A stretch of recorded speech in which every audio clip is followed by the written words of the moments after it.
We're unmuted because we need to start. I mean, we're 3 minutes late already.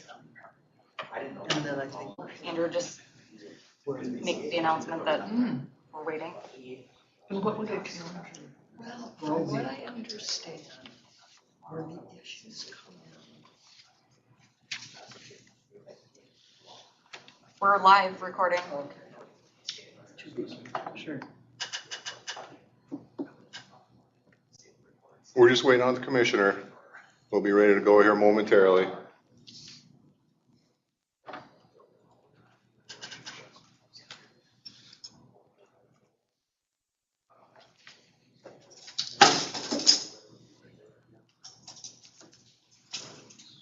Thank you for that link.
We're all set. Ready to go. Perfect.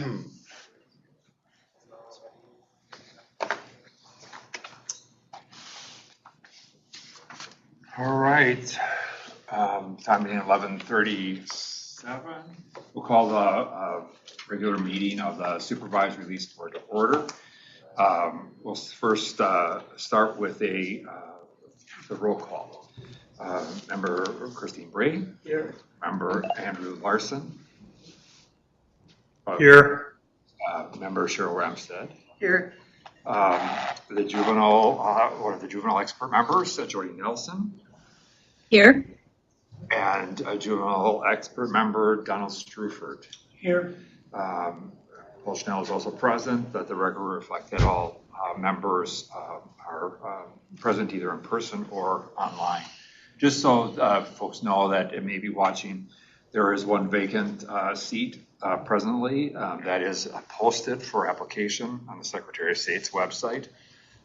So just to make clear that there is one vacant seat on the Supervised Release Board. With that, we'll begin with the first case. Thank you, Commissioner. Good afternoon, everyone. I'm Andrew Carlson. I'm the Assistant Director of the Hearings and Release Unit. We're here today to review Mr. Jerome Cross, who's present and participating by video from the correctional facility at Moose Lake. Here with me here at Central Office of the Department of Corrections is, of course, our Chair and Commissioner, Mr. Paul Schnell, along with board members Cheryl Ramstead, Christine Bray, and juvenile expert member Donald Struford. Participating by video is member Andrew Larson and juvenile expert Jody Nelson. We also have a number of public members who are observing today in our room.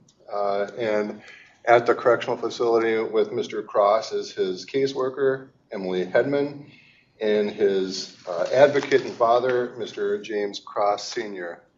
I appreciate your time, Mr. Cross. Thank you. Yeah, thank you for your participation today. Our records indicate that on April 22nd, 2007, St. Paul police were dispatched to a call where they observed several juvenile males and females running from a scene. An officer observed one of the juveniles as Mr. Jerome Cross. The officers learned that there had been a shooting on a bus located at the scene. According to witness testimony, Mr. Cross was involved in a physical altercation on the bus. When the bus had stopped, Mr. Cross got off the bus, then stepped back on the bus, pointed a gun at Mr. Emmett Wilson Shaw and Mr. Earl Ray Freeman, and fired. Mr. Wilson Shaw ducked down and the shot struck Mr. Freeman in the chest. Mr. Freeman died at the scene. On June 28th of 2007, Mr. Cross was certified as an adult, and on January 4th, 2008, the Ramsey County District Court committed Mr. Cross to the Commissioner of Corrections for 391 months for the crime of second-degree murder with intent, not premeditated.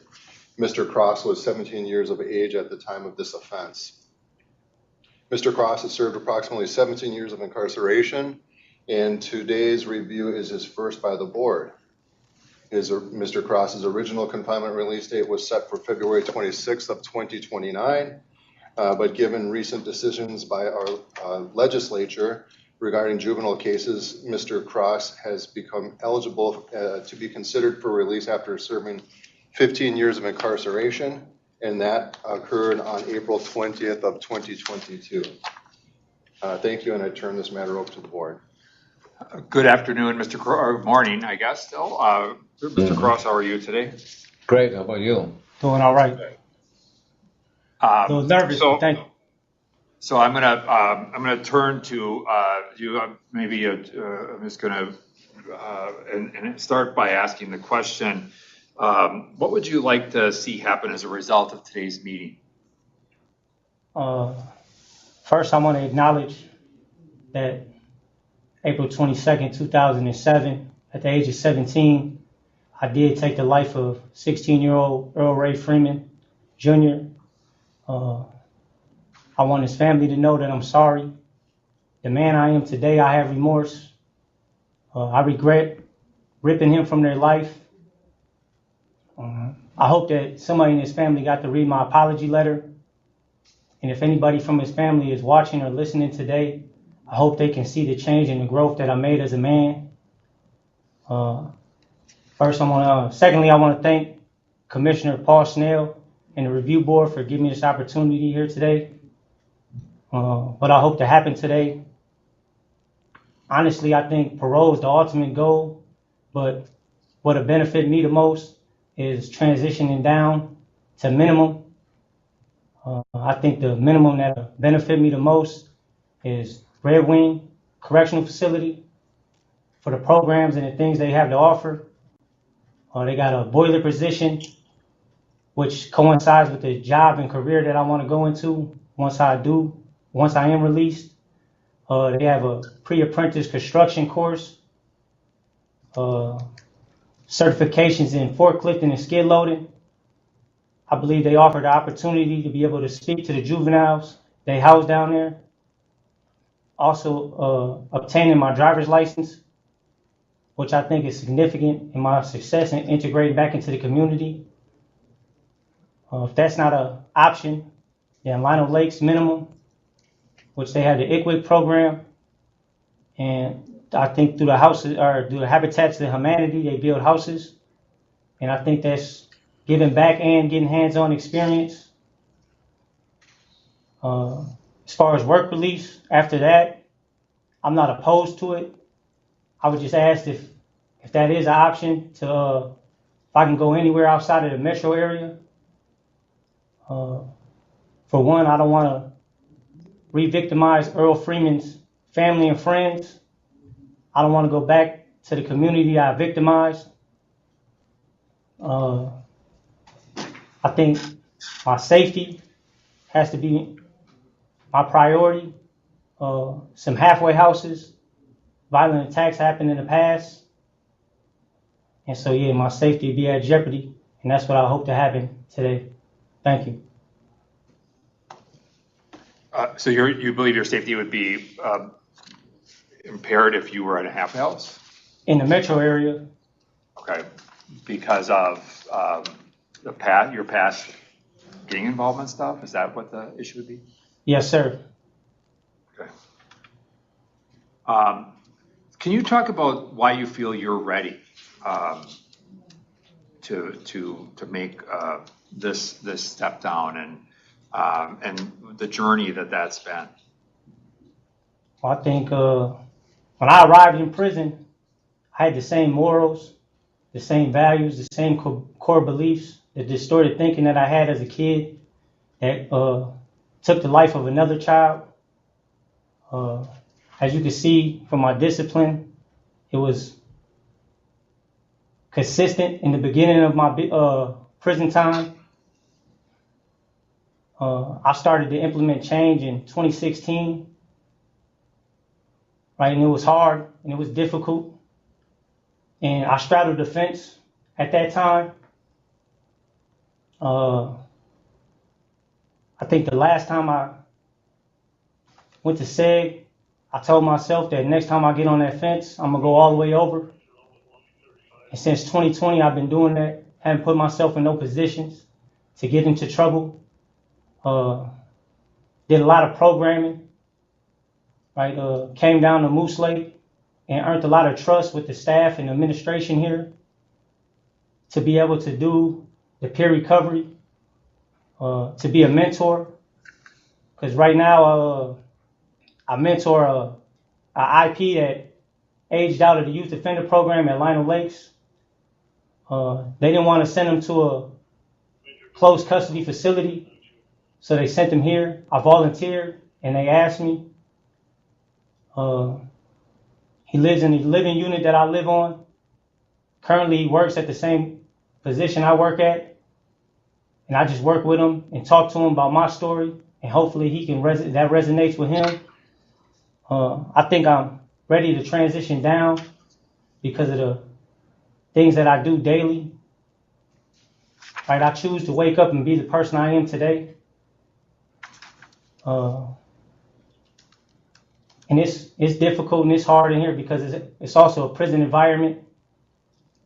But I do put my best foot forward every day. And that's why I think that I'm ready.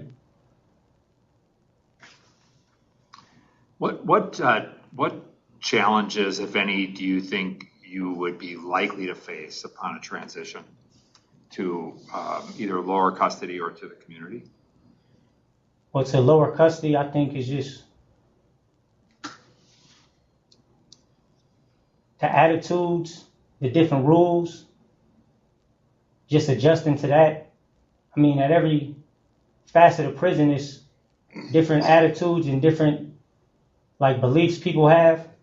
Right? I think at lower custody, a lot of people haven't spent a lot of time in prison and they're naive to how bad things could really be.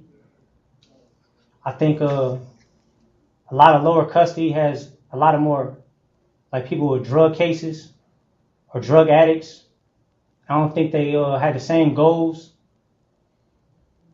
that I have, but I think that I'm ready to combat or to engage with them type of people and to make it to be successful. As far as the community, just not having experience as being a man out there, coming in prison at 17. But I think with my support network and the people that trying to help me, I think I'll be able to succeed. I mean, it's going to be unknowns, but with my support network, I think I'll be able to succeed.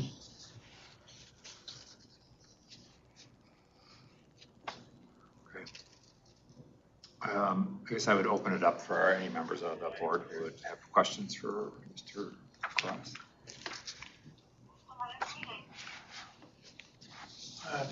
I'd like to begin, if I may.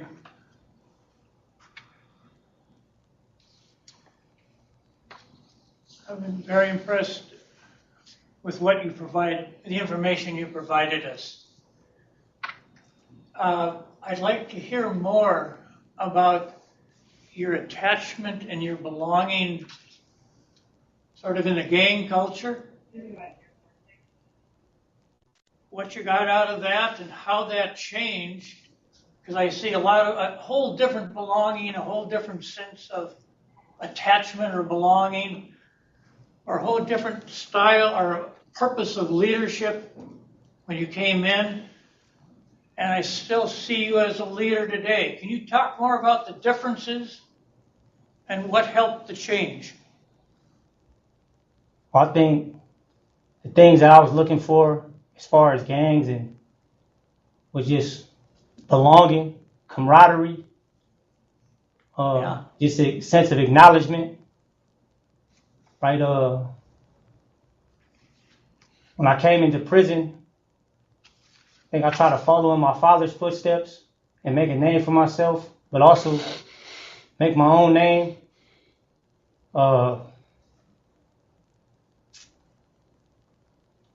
And it was something I've been doing for majority of my life, being involved in gangs. And it's probably one of the harder decisions I made to separate myself from it because of the people that I followed into the gangs, especially like my father's footsteps, like I said, in prison, but following my big cousin into the gang. It was hard to separate myself from it, but I had to realize that I didn't love myself, right? And I thought I loved people in my family, but I didn't, because I didn't even love myself, right? Because if I loved my mother, I would have never put her through them things. So I had to figure that out. And today I love myself. And that's why I do get trusted to do the things they allow me to do in this prison. As far as being a peer recovery specialist and go to other units and help talk to people, because we do have a drug epidemic in here as well as in the streets. Being a mentor to the IP I was talking about, but to multiple IPs. And also being a tutor in a vocational trade where I probably wasn't the smartest person, even though I did well, but just my interpersonal skills and my way to communicate with others. And I think that's what resonated from the gang thing to this part of my life.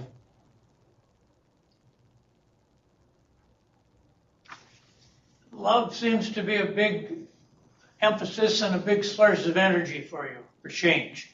Yes, sir. Say more about that love, or how being a peer resource, being a mentor, your relationship with your family. Say more about what that love is doing right now and what's it going to do when you get stepped down. I mean, like I said, growing up, I really didn't feel like, there were situations where I watched my mother go through things and it kind of like made me lose compassion, right? I didn't know people, I didn't care about them. And I think that's what brought me into me committing the crime that I committed by taking Earl Ray Freeman's life. When I started to love myself, I started to care about other people. I started to look at people, as human beings, right? I think that's something that people don't get to see, right? I could tell you about it, but you'll never get to understand. The people that I thought were enemies at one point in my life, also helping here, I see them as regular people today. There's a couple guys on my unit that are from the side of the city that Earl Freeman was from. And at one point in my life, I seen them as enemies and I hated them. And there was no reason to, right? Because I was the one that displayed the actions that they should have hated me. Today, I helped one of them get into treatment. Probably gonna help another one get a job inside the facility. And it's just things like that that push me. As far as love with my family, my love has always been there with my family, but it just wasn't the same that it is today because I didn't love who I was. Right? Today I love me. I want to live for me. But my family are like a deep motivation for me too. Right? And I got a lot of family. And it's a lot of them that love me and I love too. Right? And some probably watching. My mother's watching. And they're just going to keep me doing the things that I need to do. And I want to show them that I could be the man that my mother and my father raised me to be.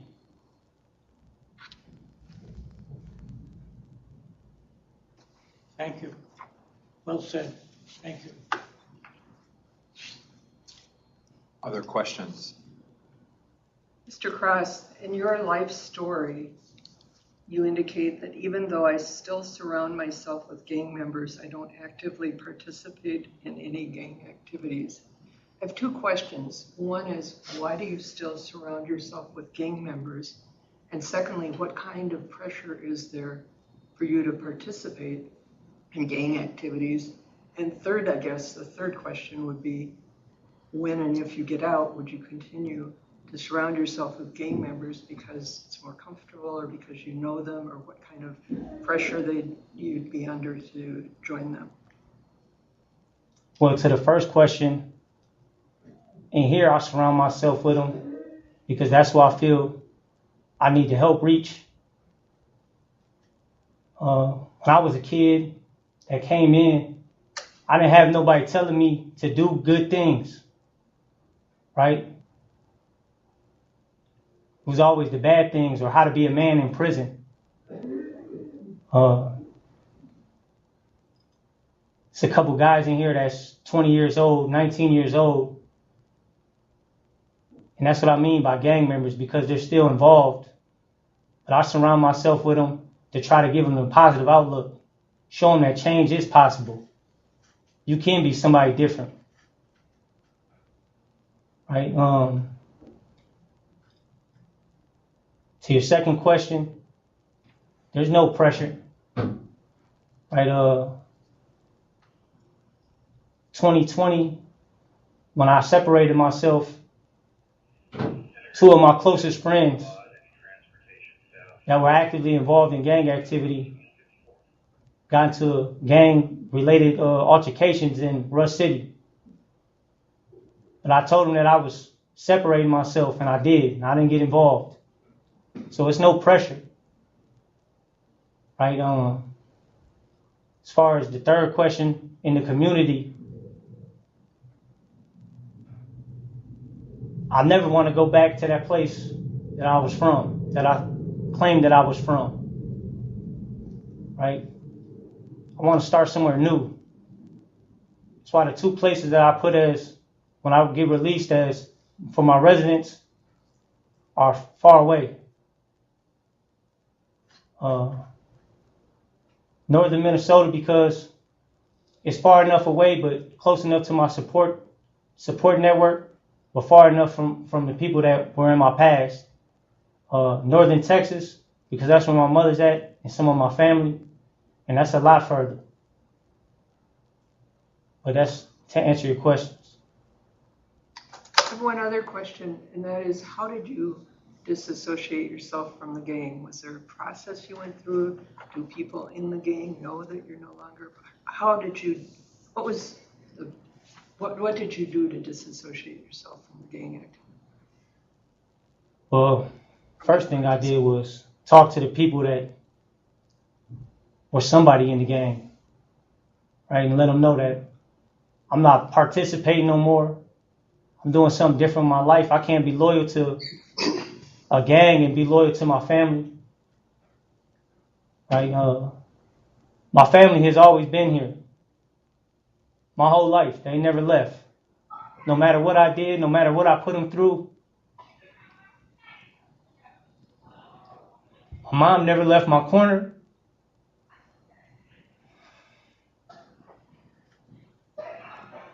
But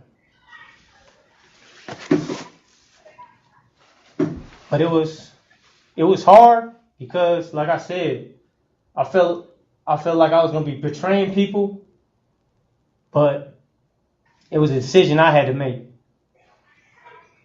and I made it, and everybody knows it.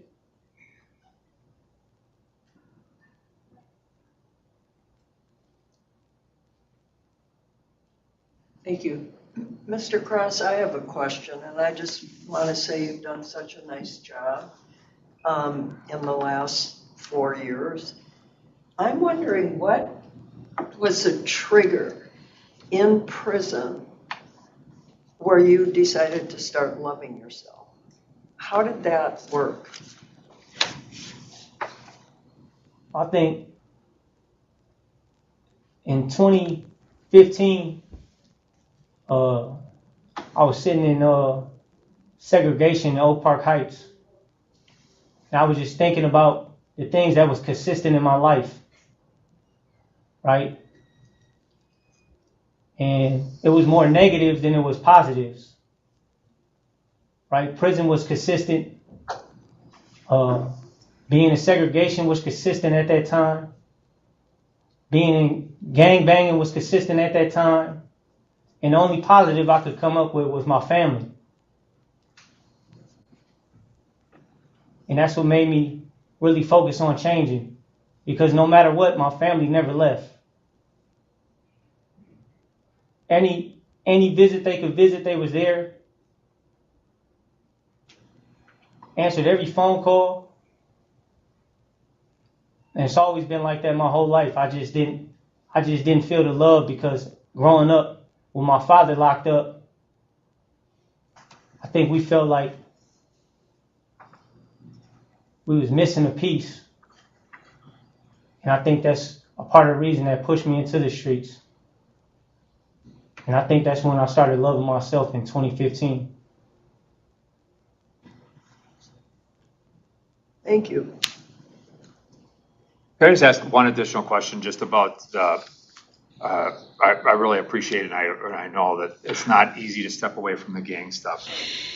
The one thing I'm wondering about is, there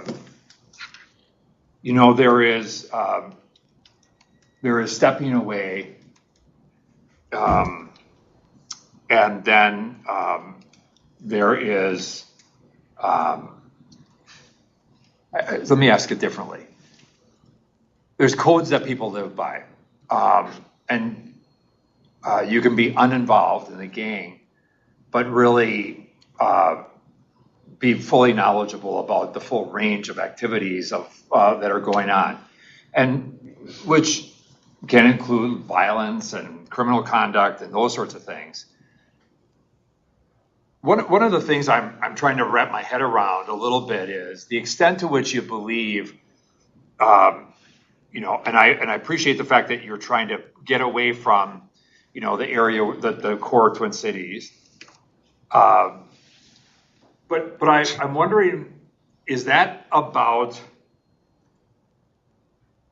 trying to get physical distance between your old life and this one, and that just raises this question of the code you live by? I may not be active, but I'm knowledgeable about everything that goes on.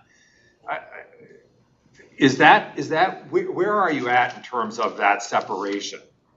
Because I hear that the gang stuff was an important part of your life at one point in time. It's not now, and I value and appreciate the fact that you're supportive of people who are remain involved. But I guess the question is, are you uninvolved to the extent that you're not actively engaging in conduct that's gang sponsored, but you are knowledgeable about it, or are you fully out separated and trying to reflect a different kind of energy around those who may still be very actively and deeply engaged in the gang life? Yeah, I'm fully separated. As far as talking to anybody that's gang related or that's still involved, a lot of the people aren't even from the area that I was from or part of the gang that I was from. They're just younger individuals that are gang related. And yeah, I'm fully separated. Good. I'd like to make a comment, Mr. Cross. I've been a comment and then a question. I have been a high school principal, and I read through your records that you got the high school diploma, but also that you passed those darn Minnesota benchmarks with very high scores. So I just want you to know that you have a very strong academic foundation. So whatever you decide to go into, you've got the academic skills to succeed. And I don't know if you are aware of that, given your disconnect from school early. So you've got some strong foundation, and I appreciate that you started out as a strong reader. And your writing is very strong as well. So think of those as good resources. And then I was curious about how you see your, you've talked about being now connected to yourself and connected to your family. I think I also read that you're connecting with your culture. Yes, and I'm wondering how you see that how do you see that resourcing you as you come home into the community? I mean, first I want to, I knew I was, just acknowledge the comment that you made. I mean, I always had a strong education foundation, but I think the streets enticed me, right? And even when I wasn't doing well in school as far as being there, I did well on my work. And to answer your question, my father is the founder of Natives Against Heroin. My father does sweat lodges. Right? I didn't grow up in my culture. I didn't grow up believing in anything except for gangbanging. And today I go to sweat and I do smudge because that's where I feel like I need to be spiritually.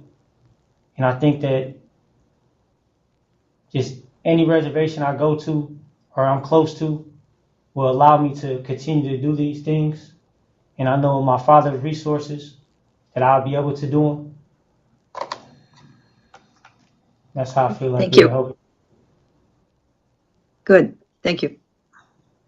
Well, At this time, I'd like to turn to your dad, Mr. Cross, and provide an opportunity for you to share your thoughts with the members of the board and the changes you've seen in your son over time.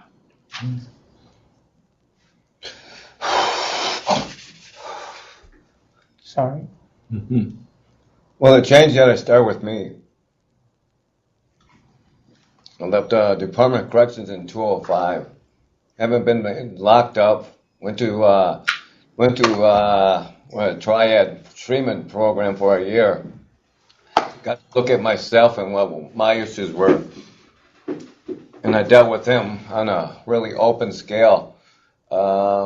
Instead of being a shot caller, they showed me leadership. And leadership is a positive way of life to help others and help your family and help your community. Being a shot caller is self-destruction and self-motivated to hurt others. So I had to look at myself and change who I was as he is today. I made this man of who he was when he was juvenile. Every time I came out, every time I came and visit, I made it look beautiful. I clowned in the visit room. I didn't have no rules or regulations. I didn't care about segregation. So every time he's seen, it was looking fun. When I hit the streets, it was about gunning and thugging. I made him into gang member when he was 2 years old and put in white, black, and blue on him. Put in his hat to the right, put in his rag in his pocket. So I take a lot of accountability And that's what I did. When I got out in 205 and he was acting up, I was in change. I was going to those houses. I was going in the streets. I was pulling back home. I was trying to be that role model, but he didn't know me as that change. He knew me as a gang father with a lot of time in jail and prison. Didn't know me as his father, but he looked at it to me as his father. But today I had to start taking, when I left 205, I took it to my heart instead of my head, and I've been through that change. So today I'm working in the community as an activist for housing, addiction, missing murder Indian women. We do a lot of culture events, and that's who I am today. I sit here proudly to see my son in change from what I grew up to him, from what he's grown up to himself. I've seen his behavior as one of the best things I've ever seen in changes in a human being. When he went to prison, went to jail the first time, what he called me and he said it was one of his opposition was in there. And that's when it began. And he took care of that, and he took care of it, and it kept on going. But I told him, man, that life gets old. And he finally listened and finally started changing. And today I see him as a man that I wish I could grow him up to be. His mom was always a positive role model in his life that worked since he was 13, that never left his side, that kicked me out in the curb a lot of times for my addiction, was a great mom. But instead of following her, they chose to follow me. And I just see that today what he's doing is really going to keep him on that side of the road. And we're here to stop that recidivist part of his life. What he's needed is out there. We got every contact. We are just waiting. We got Colin Cash that's waiting to get him on the board. We got some other juvenile stuff that's happening in St. Paul with his Uncle Wax and them guys that go to juveniles and help juveniles out. As we all know, it takes somebody that's been there to help somebody that's in there. And I believe that he could help a lot of juveniles and a lot of families to stop that kind of behavior. I had to stop being in the gang for him to stop being in the gang. And today I'm just, like I said, a leader in my community doing positive things for change. And we're ready to bring him home. You know, but it's up to him what he wants. It's up to you guys, and what we're here to say is that we got every level, every angle blocked, and he will never be back because we're not giving up on him like we haven't. But like I said, it was a lot of me. I believe that we have to stop the cycle at home, and that's what we did. So when he comes home, he ain't gonna be seeing dad in the streets. He ain't gonna be seeing dad as a addiction, an addiction. He ain't gonna see me being violent. It took a lot of, as you know, I had a violent past like him, but today I haven't been locked up. I haven't been re-arrested. I haven't been back to treatment. I ain't relapsed. I ain't reused. I ain't did none of that. And that's how we going to stop him from doing what he's doing. Being a role model instead of a gang or a person that's in addiction. Well, thank you so much. I also want to just applaud you for the changes you made. I think that's, you talked about the exemplar that you were when he was younger that maybe led him to some of the places he was. But obviously today you're an exemplar that he certainly wants to follow, and others. Sounds like that would be a great path to be on for him as well, and for the two of you to be on that together.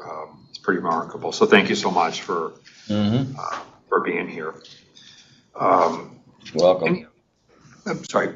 I said you're welcome, Paul. Okay. No, thanks.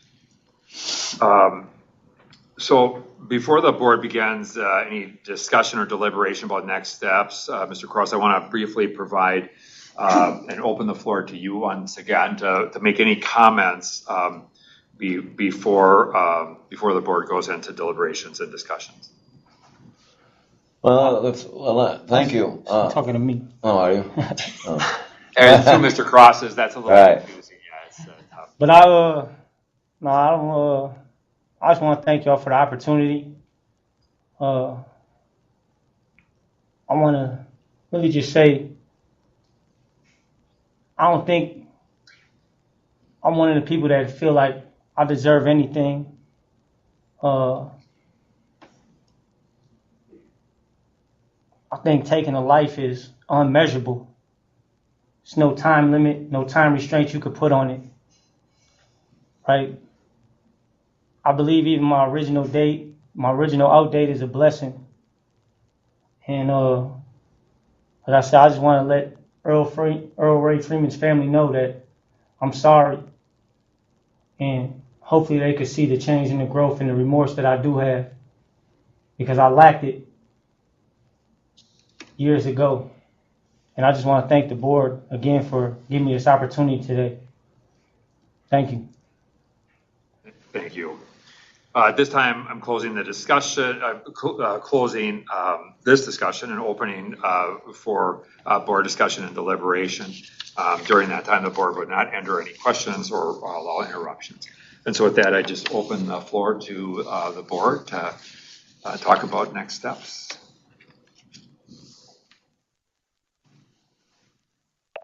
Paul, I have a question about, he's recommending step down to, his first choice would be Red Wing. Is my understanding, is that a possibility? So I would rather not get too into the details, because I don't know exactly what availability. I know that, we've had some people going there for like the boiler program, and it's really less of a program and something that they've been working with our boiler person there. It's been a little bit more of an informal program. And so we're trying to make sure we have somebody else who's there and make sure we have that capacity. But I think in either case, I think we would certainly look to try and make sure that whatever setting he would go to would kind of meet his needs, whether it's the ICWIC side or Red Wing. I just don't know like what's really fully available at Red Wing right now. Okay, thank you. Well, I know we can't, the motion is no parole today, but I would really like to see step down and then managed by DOC as best you can. I wholeheartedly agree. Step down, I think it's very good. The other thing that I find, the tears that you show, I think to me are very convincing that you handle the progress as well as the pain that goes with it. You've got both hands working very well. I mean, with your leadership, with your go ahead, and with your tears, and the way you deal with that pain. So I think step down is all for it. So with that, what would be, when we think about what you would like to have by way of that step down, and then really, I think effectively, the question is how long before he would come back for consideration by the board? Step down, for me, I think the things that I see he's reaching for is the vocational occupational pursuits. Further opportunity for the mentorship programs that he's been trained in, the tutorial that he could provide. I mean, I see him being able to provide a lot of contributions in a lot of areas. What's the match available with DOC? That's sort of less available to me right now. But he's got a lot to give wherever he goes. Right. And I think we would certainly want to match him with wherever that could happen on that side. Are we thinking, is it, work release here has been raised as a question by Mr. Cross. So if we were going to look at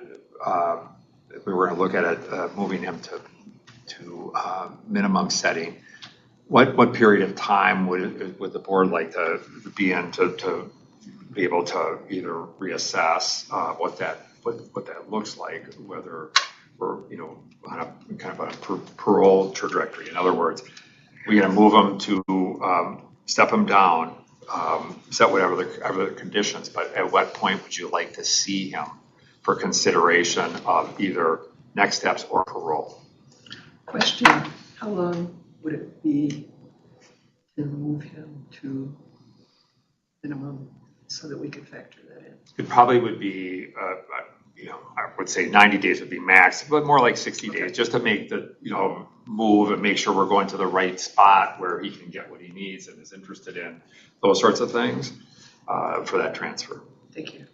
What's the distinction between going to minimum and being available to engage in work release? Are those two different steps and what's the time frame for about each? So typically, yes, there would be the movement to a minimum, and again, 60, 90 max, but 60 is realistic. Then work release, however long that can be, and we've had people go to that setting for 6 months, a year. And then, work release could be looked at any time. Work release, there's a number of ways to do work release. Typically, it's out of a halfway house, and it would really depend on where he's going. Now, the other thing that's a factor here is that he's got two different release plans, one in-state, one out. And so, which is really what we like to see, because some interstate compact transfers is not something that's guaranteed. The other state has to agree to accept that transfer. So to have dual track planning is a necessity in cases like this. But if the transfer to another state is going to be the component, then work release can be an issue, because we're moving them to work release for the purposes of establishing work and stability and those sorts of things, and then we're going to move him to another state for supervision. So I think these are just some of those factors for us to think about. Minimum could occur at Lino, at Stillwater, and Red Wing. Is that correct? Yeah, typically, probably realistically, we would be more inclined at either Lino or Red Wing. That's where we have more lifer population or transitioning lifer population, which would be, people would be more akin to being in his position of moving positively forward and that step down stuff. From my position, which is somewhat naive, any movement to minimum or work release, I would think that would aid transfer at a later date rather than inhibit it. Or you'd have more to offer Texas, look better for Texas. So again, no restrictions from my point, wherever possible, as soon as possible. Yeah, that we can implement pretty quickly. Look, at what point would you anticipate, do you think is an adequate period of time for him to demonstrate that step down experience change, right? Because there is a difference in terms of, for people being outside the fence and what that's like, and being in the community, and just all that goes along with that for people, especially who, Mr. Cross was really young when he went in. We really grew up there, and this is a big change, as I think he talked about. So is that a year? What is that? What does that look like? My view right now is no longer than a year. I would even be open to explore shorter periods of time. I'm in agreement with Don on that. I think it's important to keep in mind what the PRT indicates, which is obvious to all of us, but he was last in the community as an adolescent, virtually no experience living independently in the community, no opportunity to develop necessary skills for independent living while incarcerated. Recommended he develop money management, financial literacy, familiarity with relevant technology, and various practical skills. Those aren't developed overnight, especially if you're working.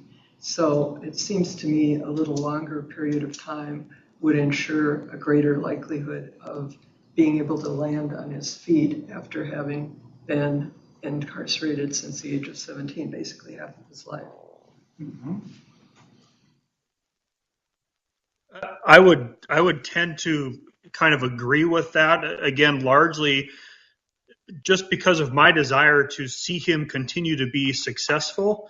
And so one of the things as I've been listening is, I think there's a genuine desire and enthusiasm to get him back out into the community as quickly as possible. But then I have to think to myself, I think we want to temper that and not potentially set him up for failure, allow him some time to really start to get reacclimated. I think one of the notes that I made is, he doesn't have a lot of money saved up yet. So I think that's a really important element because stuff is expensive and just knowing how to manage that, so I think a little bit more time just to help him get acclimated, I'm all for the step down. I'm just truly impressed with everything that he has accomplished.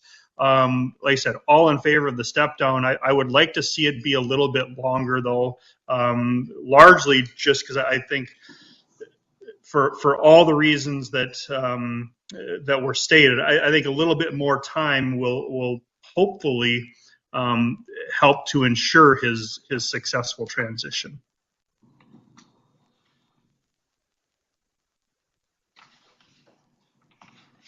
And I guess I would add, if that's 18 months or 2 years, as I was kind of thinking, is it a year of minimum and then a year of work release? And I know Commissioner Chanel has shared that sometimes there's, kind of a point of diminishing return with work release. So, certainly those are things that I'd certainly be open to some additional discussion about. But that's a little bit where I'm at. And I think a lot of that would really depend on what his release plan would be. If he's going to go to Texas, work release really is probably not as, just because we're going to set him up someplace and then transfer him as soon as he gets a date. Go ahead. Well, is there any reason why we can't review in a year? And at that point, we look at what he's been able to accomplish. At that point, we ask him, is he ready to make a decision about where he's going to go? And that might, because I tend to agree. I'd like to see him get out, but I'd like to see him be successful. And so, can we review in a year and see where things are at? Concur. I think where maybe most helpful is that review in 1 year, and then can look all of us with a better foundation of what's the best next step. So somebody could move that if that's what they wanted to do, and then we would. So the motion would be a denial of parole at this time, and then whatever period of continuance, and then we can talk condition, what other programs or things that we'd like to see them participate in. I move that. Okay.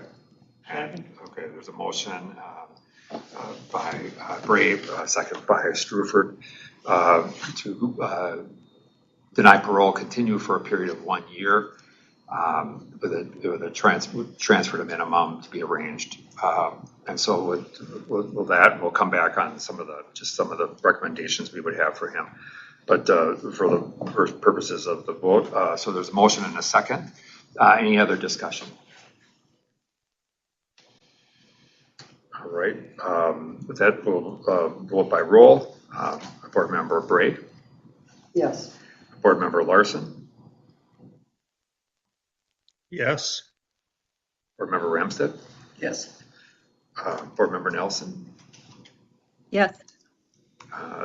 Struford. Yes. And Schnell votes yes.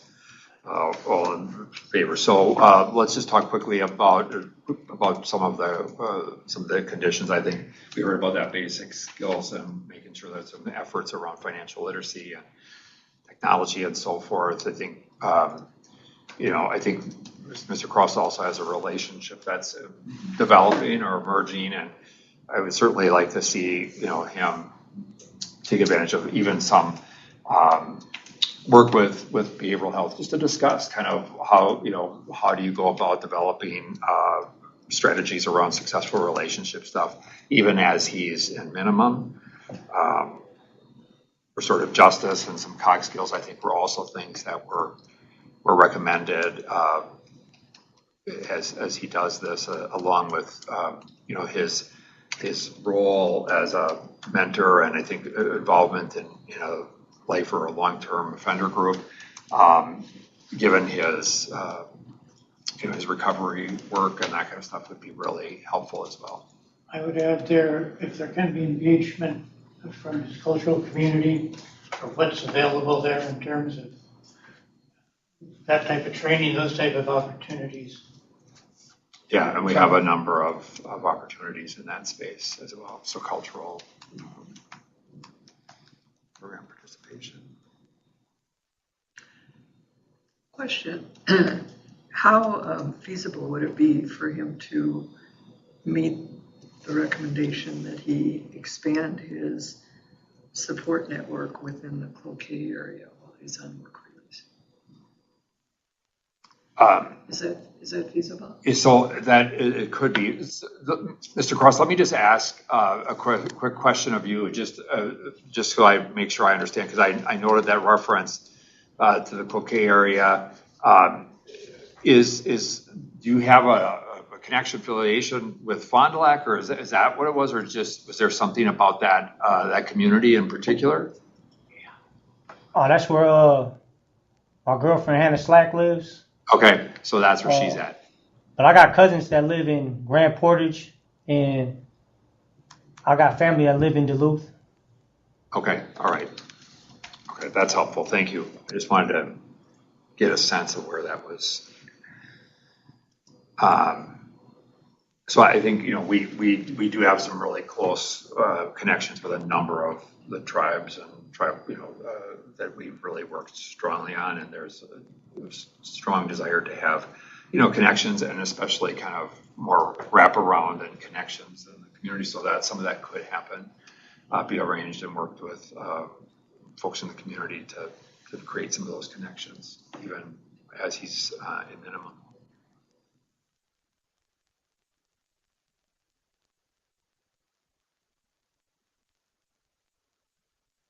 I would add that as a condition, developing that social network. Yeah, working on local social network. Right, and working on this relationship building. Yeah.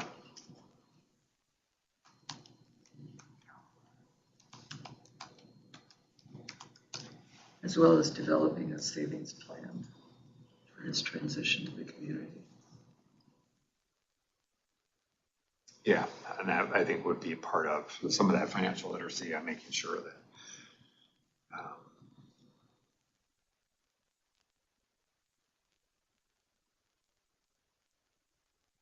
Okay, so sounds like we have a plan here. So Mr. Cross, you got a chance to kind of hear the discussion. So the question of the denial of parole, just to make sure you understand the context around that, is, it's just that is the action of the board today. It just says that you don't have a date. That said, I think you heard loud and clear that the board is impressed with the work that you have been doing, and would like to see that continue. So we would we're going to be looking to make that transfer. And we'll have the team at the facility there work with HRU on it and have some discussions about what the best options, either Lino or Red Wing, would be for a transfer. So we'll work through that side of that. We'll make that happen as soon as that's viable. And then you would be seen by the board in a year. At which time, I think, really refining that your release plan in terms of where you're going to go. You will get a letter with all of the kinds of programs that we would like to see you participate. I don't think there was probably anything that was a surprise to you, or if there was, we can certainly try and answer that. But I think this is really, I think the board is obviously is impressed with the work that you've been doing and would like to see that continue. In a year we can come back and it would be up to the board at that point. They could grant parole, they could continue you further. I think this is your opportunity to really double down on your next steps and what your life is going to look like outside of the corrections system directly. So any questions about anything that we've discussed here? No, I understand everything, and I just want to thank you again. All right. Are you excited about the next steps? Yes, sir. All right, good. I'm glad. We'd like to hear that too. All right. Well, we thank you. Best to you, and I'll probably see you at one of the minimums here soon. All right. Appreciate it. All right. Take care. Thank you, Mr. Cross, for your work and for Good your luck. success. Yep. Thank you guys. Just to you. Just to you.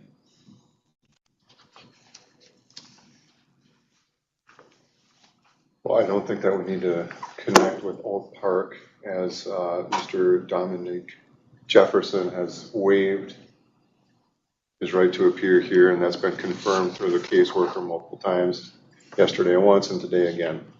So we can continue right into Mr. Jefferson if that's good. Yes. Okay. Can I go ahead then? Yeah. All right, very good. Again, good afternoon, everyone. Streaming online here. I'm Andrew Carlson. I am the Assistant Director of the Hearings and Release Unit. We're here today for a review of Mr. Dominique Jefferson, who is not present today. As I have just indicated, Mr. Jefferson signed a waiver of his right to appear for a hearing on August 29th, 2004.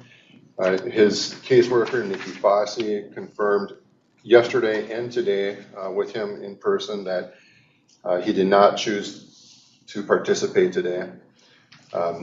However, here with us today at the central office and for the Department of Corrections is our chair and Commissioner Supervised Release Board, Mr. Paul Schnell. Other members present here at central office include Christine Bray, Cheryl Ramstad, juvenile expert Donald Strufert, and member Andrew Larson, and juvenile expert member Jody Nelson are participating by video. We also have a number of folks present in the room just observing today. Our records indicate that on October 21st, 2004, Mr. Dominique Jefferson, along with two accomplices, were driven to the Super USA store at 3807 Fremont Avenue North in Minneapolis. This was by an unidentified female for the purpose of robbing that store. During the robbery, Mr. Jefferson grabbed a rifle from one of the accomplices and shot one of the employees. Mohammed Maulay El Baghnili, the victim, Mr. El Baghnili, was shot in the center of his chest and died from those injuries.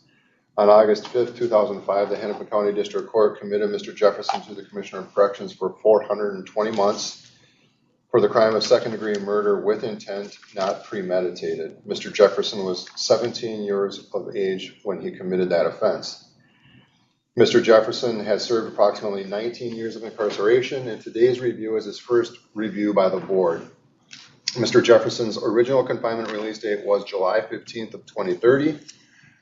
Given the recent changes by our state legislature regarding juvenile cases, Mr. Jefferson has become eligible to be considered for release after he had served 15 years of incarceration, and that occurred on November 30th of 2019.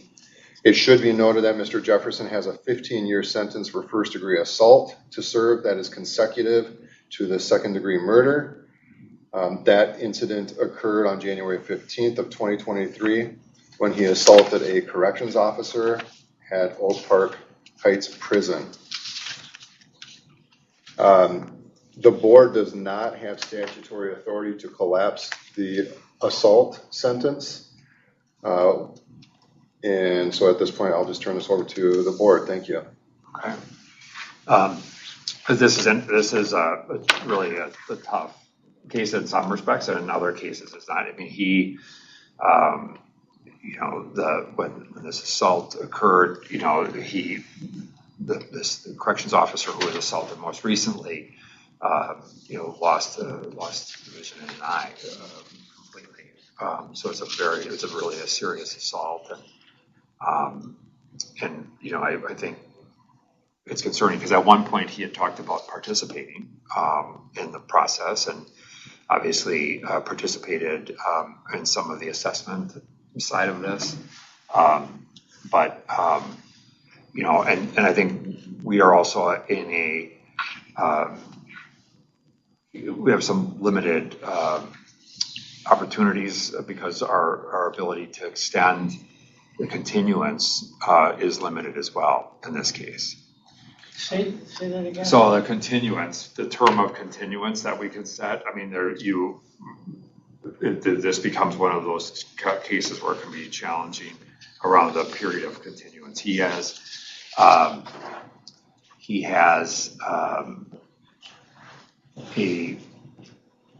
because of his status, we would need to see him again in 3 years. Because Yeah. I don't. Because of his juvenile status, there's a time specificity in terms of the amount of term of continuance that we can impose in this case.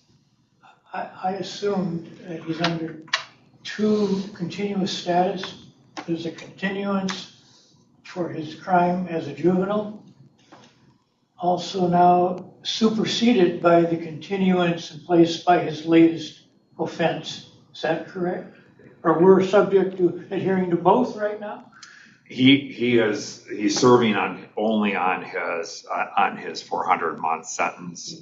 As a that case that falls under board purview, Okay. and then if he would begin service on that's 15-year sentence, 180-month sentence after the board were to grant parole on the first, or he hit his supervised release date, which the full supervised release date, because there is a hard out date here.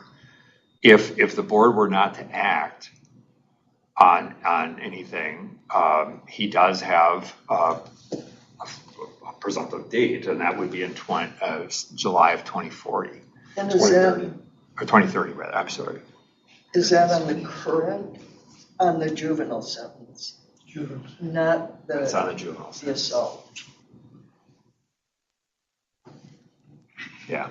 So he would have at that 2030 time, then he would automatically move into the service, starting to serve his consecutive sentence if the board had not granted parole prior to that. So on the second sentence, the assault, do we have any jurisdiction as a parole board? That's what I thought.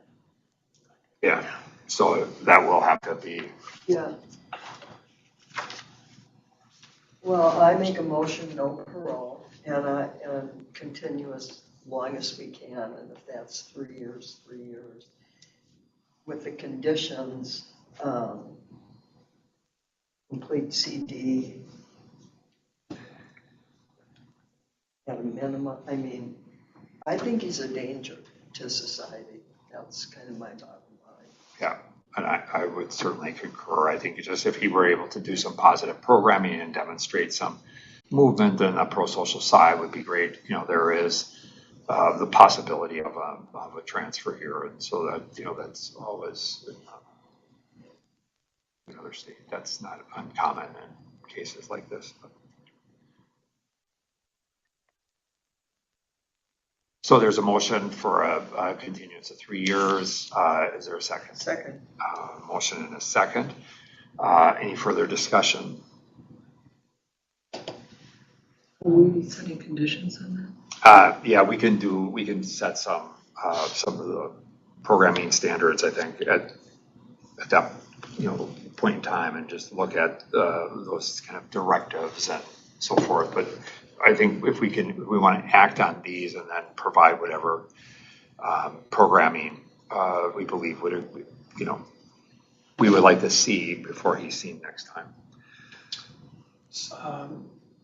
Mental health, there seemed to be some engagement, a little glimmer of positive hope there.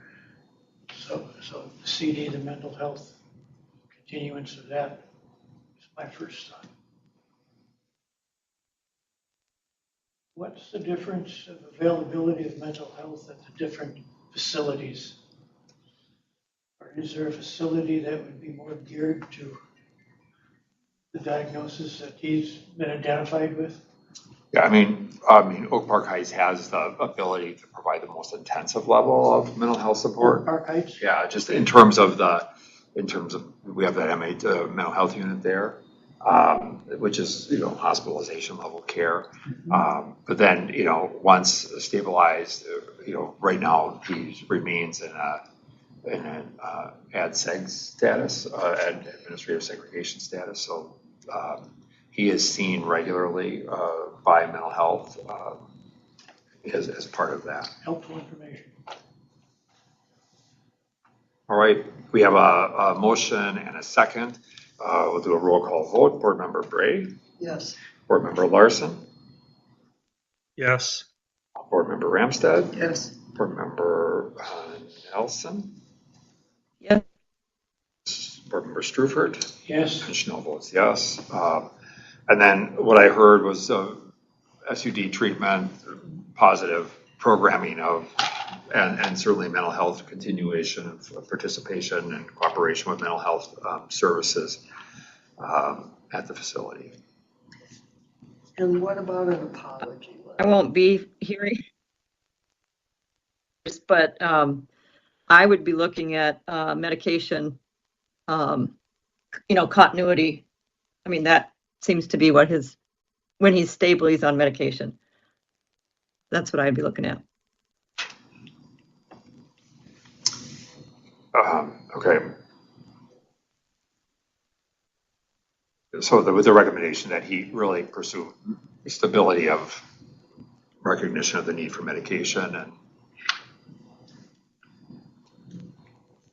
What seems key there is that he's meeting with the mental health provider every 90 days. Yeah. So maybe just a continuation of that. We kind of have to defer to the mental health professionals, it seems to me, as far as medication is concerned. yeah, if it's recommended, if it's recommended, it'd be nice to have him be stable with it and fully cooperate with it. But yeah. Did I read somewhere? Is there a sex offender treatment mandate? I thought I had read, and maybe not a mandate, maybe a recommendation, because I know there was a juvenile, some stuff there. Is that a requirement, or is that not? Maybe I'm misremembering. And I don't think it is at this stage of the game, and just given the 3-year continuance, I think if we were able to get him to just do these things, it would be a win. I totally agree. Yeah. Yep, I totally agree. It was more just from my own kind of knowledge.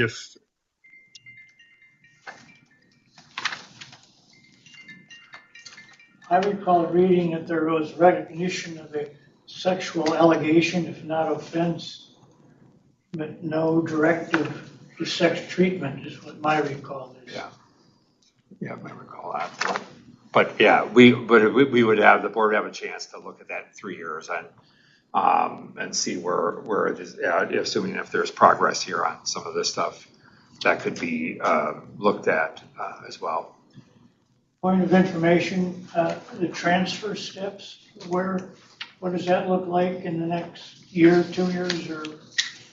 I mean, it's just we work with a variety of other states in terms of what's the best spot for him and those sorts of things, and so it just can depend on which states we're having or the system we're having conversations with.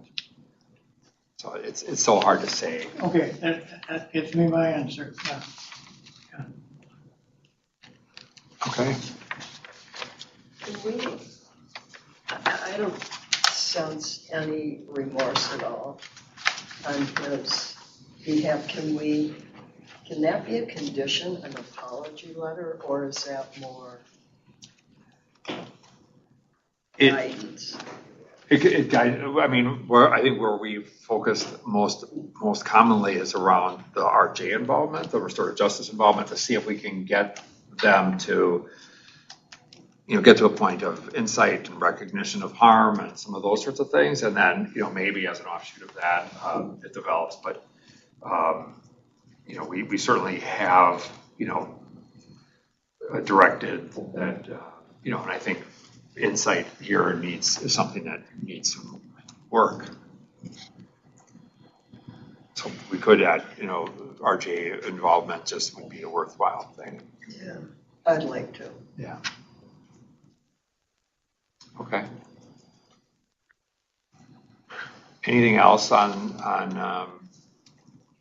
Mr. Jefferson before we move on? Just another.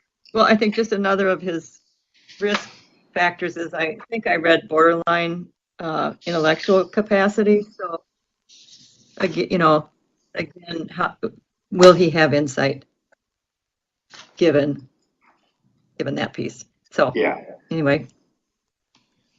Yeah, I think it's a fair question, and we'll see how this all emerges as over the the next several years. I always worry that that when people get to a point where they're not going to engage, that the risk is even higher, and that's always the part. So when there was some part of me that I thought him showing up was at least a sign of some interest in a future. And when he doesn't do that, I get nervous about what it may mean to staff and the risk that can be there for them and for others in the population and even for him. So. Thank you. Is there any explanation as to why he didn't show up? Because I noticed he listed his mother as an advocate. It sounded like he converted to Islam in the 2000s and had kind of a change of heart. Yeah, and then it says there was no release plan because he doesn't expect to be released. So those those factors seem confusing. Yeah, I think his move, the new offense certainly creates a little bit of a thing because he's going to has to get through this one before he can start that one. But yeah, I don't know why he changed, other than I'm assuming that part of that was that he felt or believed that it would make a difference. Mm-hmm. So. Okay, well. One other question. Yes. I noticed he's requested, and I was a little confused about the interstate transfer. Is that something he's requested? That's ours. That's our action. Okay, so it's in the process? Yeah, we're doing some looking at that as a possibility of moving him out of state. Thank you. Okay. All right.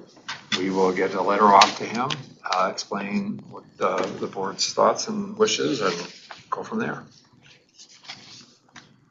All right. All right. Stillwater is unable to connect. Not quite yet. So if we do a 10 to 15 minute break, that should work. That's fine. If that's okay. That'd be great. We'll take a. Do you think 15 is because we're still early for them? We are. Yeah. So let's just do 15. We'll do a 15-minute break here, and we'll often allow the facility to connect since we're early. What's the reason that Pendleton was taken off the calendar? Because he had the same issue with the psych last. Are we offline? Yes, we have to stay open. We're online, just muted. So he has. We are open. Okay. So because it's a public meeting. Yeah. It was not going to be, so we just have to. That Because was he's like on the the last state. guy. The last guy. Remember we Yeah. didn't act on that. Yeah. Guy from last time. Thank you. Same circumstance.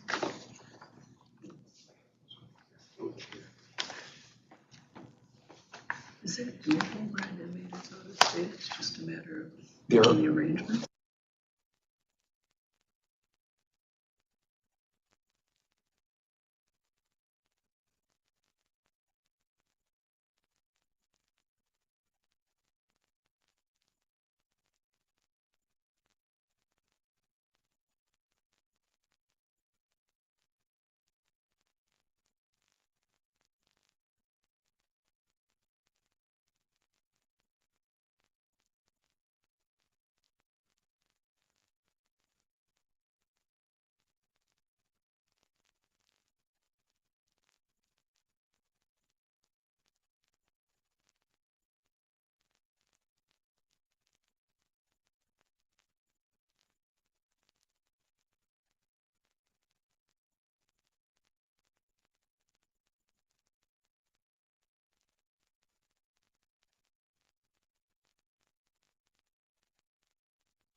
We are unmuted.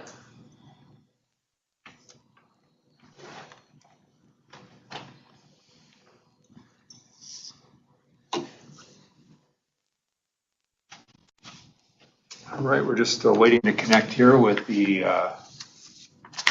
Stillwater facility.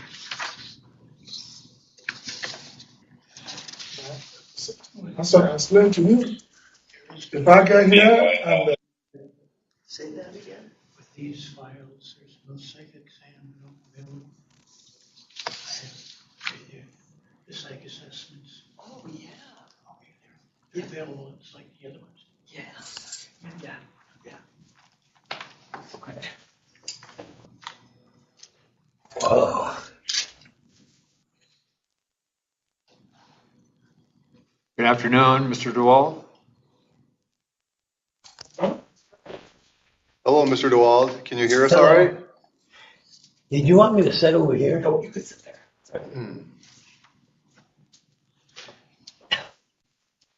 Yeah. Okay. Good afternoon again, Mr. Dewald and Good afternoon. everyone else. I'm Andrew Carlson. I am the Assistant Director of the Hearings and Release Unit. We are here for a review of Mr. James Dewald, who's present by video at the Correctional Facility in Stillwater. Here with me at the Minnesota Department of Corrections Central Office is our Commissioner and Chair of the Supervised Release Board, Mr. Paul Schnell, along with members Christine Bray and Cheryl Ramstad. Juvenile Board Member Don Struford is observing today. We also have several members of the public in our office here just observing. Present at the correctional facility with Mr. Dewald is his caseworker, Abby Domagalski. Our records indicate that on November 4th, 1988, Minneapolis police officers investigated trouble at a residence. They discovered a known 69-year-old male dead in the attic of his residence. An autopsy revealed that the victim died from blunt force trauma with multiple lacerations to the head. During subsequent investigations, officers discovered property taken from the victim's residence in Mr. Dewald's home and car. Subsequently, Mr. Dewald was found guilty of first-degree murder in Hennepin County District Court and was sentenced to a 17-year minimum sentence. On September 20th, 2010, Mr. Dewald was granted parole on this first life sentence and began serving a second consecutive life sentence for a crime that occurred on October 14th, 1988. On that date, Minneapolis police officers discovered the body of a known female in her residence. An autopsy indicated that the female died from knife wounds to her back, blunt force trauma, and strangulation. One knife was embedded in her back when the officers discovered her. Police officers discovered a latent fingerprint at the scene and was compared against a known fingerprint from Mr. Dewald and was positively identified. Officers also discovered a knife matching the one used in the murder at Mr. Dewald's residence. On October 13th, 1989, the Hennepin County District Court committed Mr. Dewald to the Commissioner of Corrections for a mandatory minimum 17-year life sentence for first-degree murder. Mr. Dewald has served a total of approximately 36 years of incarceration combined for both of his murder sentences, and today's review is his fourth total review. Mr. Dewald has served approximately 14 years on his current life sentence, and today's review is his first review by the board on this consecutive life sentence. Mr. Dewald's parole eligibility date is September 20th, 2027. Thank you. I turn this over to the board. Good afternoon, Mr. Dewald. How are you today? Good afternoon. I'm doing all right. Thank you. Yeah. So I'm going to ask the question we always ask. Could you start by telling the board what it is you'd like to see happen as a result of today's meeting? Well, to be honest, I'd like to see that I could be released in to a halfway house or something. Okay. So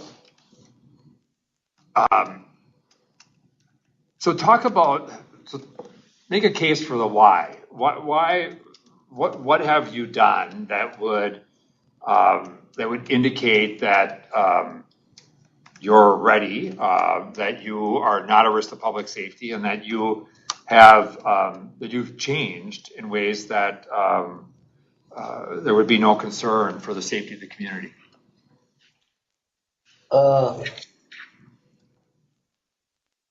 I believe, well, first of all, I've always believed that life meant life when I was out in the community. 36 years of being in here and seeing the change that people make,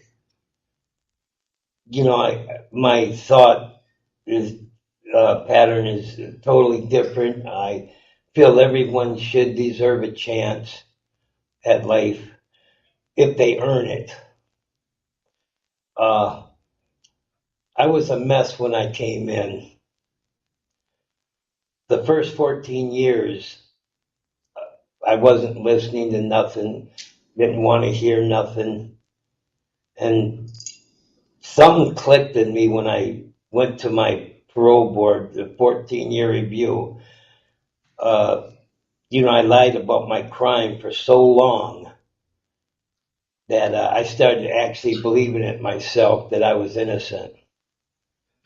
But something just clicked that day that made me tell the truth with myself. And ever since then, I've just been completely honest with myself. Even I was asked by the Commissioner Ramstead Boz, I believe it was, that, to go back to Atlantis treatment. And I'm so glad, I'm thankful that she suggested that. At first I didn't want to go, but after a little while I just, I loved it. I didn't want to live that kind of lifestyle, drugs and being angry and not caring for anybody. So ever since that 14 years, I just been completely honest with myself, and I accepted change. I wanted change. I believe I worked very hard to achieve that change and a total different outlook. I just feel I'm not that guy anymore. Criminal thinking, drugs is just not an option for me. I don't feel it. I don't want it. I just feel I'm not that person I was 36 years ago. And I believe, everyone does deserve a chance as long as they prove themselves. I believe that after 36 years of being in here, that I can continue to prove myself, which I've been doing. But the real test is out there in the free world. That's where I can redeem and prove myself. So let me ask about that, because so first, just help me wrap my head around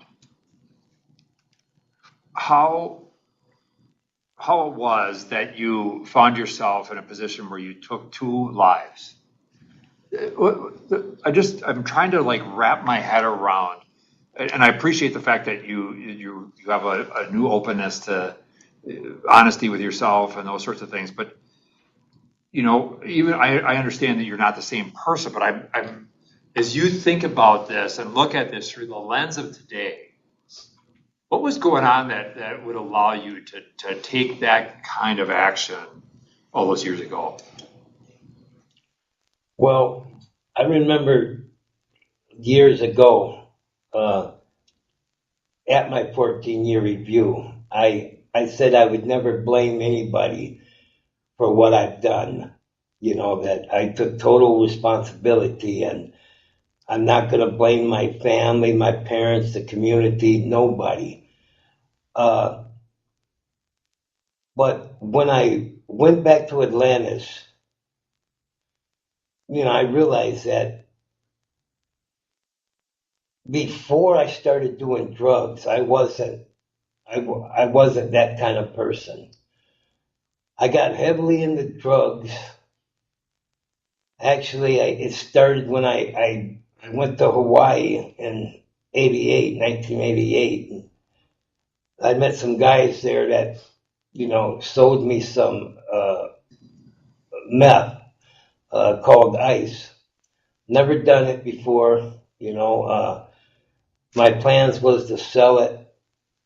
And when I got back to the States, I tried it. And once I tried it, I was hooked. So after I ran out of the 2 ounces, I started doing cocaine. Accumulated a habit of $200-300 a day habit. Now, I'm not blaming it particularly on the drugs, but it played a very huge part because I was a mess. And once you get strung out on drugs, you just lose everything. You lose your empathy, your compassion, your morals, your values, and I seem to have lost all that. And I was just a total mess. I was so stoned when I went over there and murdered Mrs. Hogsrud and Walter Rodell. I never done anything like that while I was straight. Never would dream of doing anything like that. So I know that the drugs played a huge part in doing that because I lost all morals and values. So you had committed the first offense, and were there regrets after that? After committing the murders? The first murder. Yeah, I felt ashamed. I felt shame and remorse, but I was just so strung out. It's kind of hard to explain if you've never done drugs, but I just got totally hooked. So And I'm trying to. That's all I lived for. Yeah. So I had nothing else in my thoughts except supplying that habit, and I would do anything necessary to achieve that. So I have a little doubt that influences people dramatically. I'm trying to wrap my head around the fact that there's a lot of people who have serious addictions and are involved in criminal activity, but that don't make that jump to killing 2 different people. You know what I'm saying? And that's that. And part of the reason I asked this, Mr. Dewald, is that I don't want to take anything away from what you've done during your term of incarceration. You obviously made progress. The previous commissioners, made some decisions that you were to be paroled from that first life sentence to your second. You now are at that point of that 14-year point in your second life sentence. The question, I guess, when I ask that kind of a question, it's not meant for anything more than to suggest and how do we know?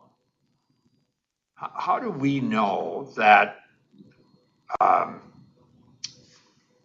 that we're not dealing with somebody where there's more going on, that you get out into the community and that, you don't get into that kind of offending again? How do we know? Well, you don't really. And no, it's you're right for asking that and believing that and feeling that. It just, it ain't me. It ain't. It's that kid wasn't me. The way I grew up,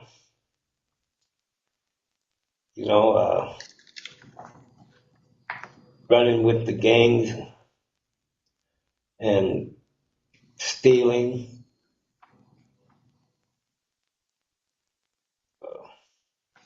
It just isn't me anymore. I don't know how to explain it. I have so much empathy for people now that there's just no situation I could ever be in that would draw me to do something like that again. I despise drugs. I got a total different way of thinking.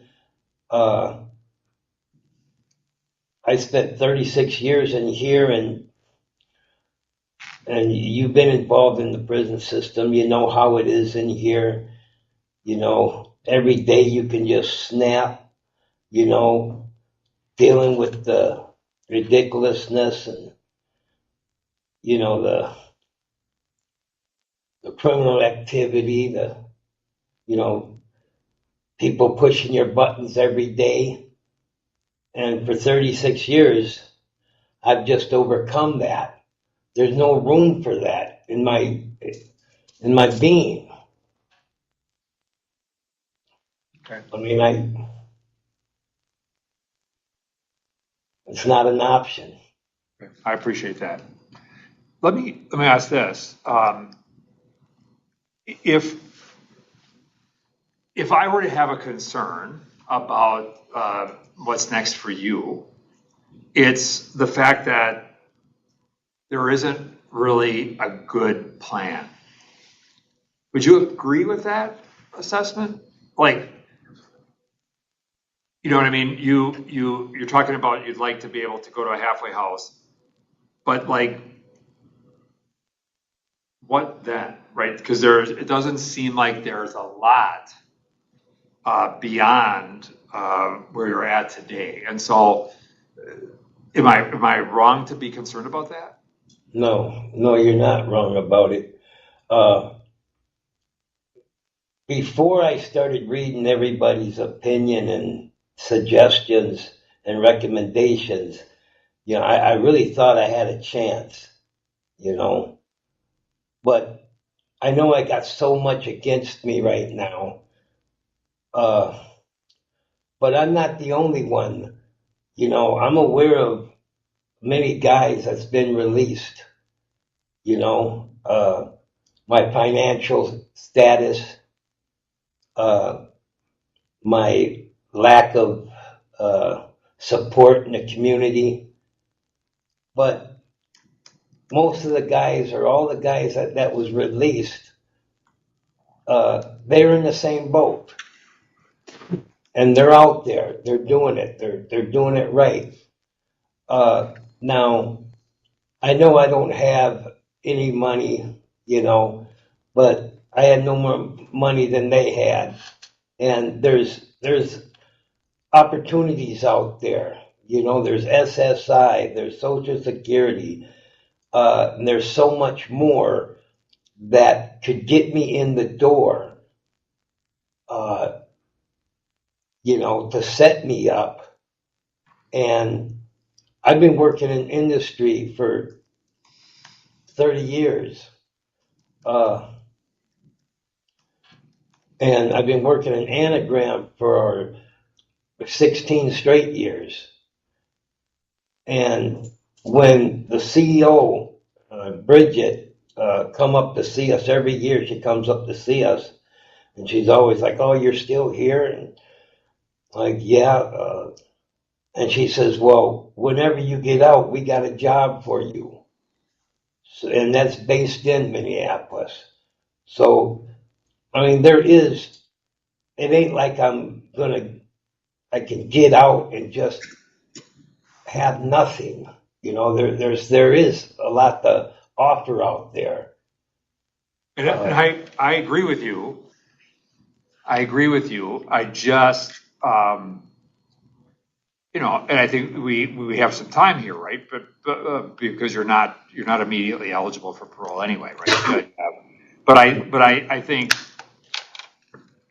one of the concerns for me is not that, and I just want to say this. You made the comment like, I know that you read your book and you thought, oh, the deck's stacked against me. But I just want to be really clear that I think I don't necessarily see it that way. I think, but I am concerned that if that's the approach, there really is going to have to be thoughtfulness around what it is you want life to be when you get out there, because it just doesn't happen. It requires some action, and you're right. There are people out there who had situations where they were struggled, whether it was economics or their plan or health or whatever it may be. But that nonetheless, that plan does become really important. So I appreciate that. Anyone else have questions for Mr. Dewald? Mr. Dewald, I do. You made a statement, can't imagine leaving prison after 40 years. And my thinking was, as I read through the book, that you just haven't done much to make anything happen in terms of like, hey, yeah, you have a good chance when you get out. I wonder, do you want to get out? Of course I want to get out. I want to redeem myself.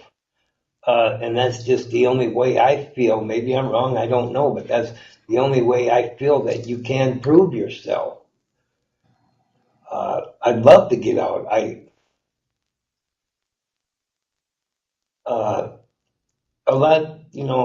A lot of guys don't understand. I understand you picking that up, because a lot of guys in here felt the same way. They don't understand why I feel that,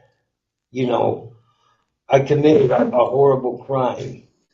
And if I have to do the rest of my life, then I have to do the rest of my life, because, I'm the kind of guy that I pay for my mistakes, but that's not saying I don't want out. Of course I want out.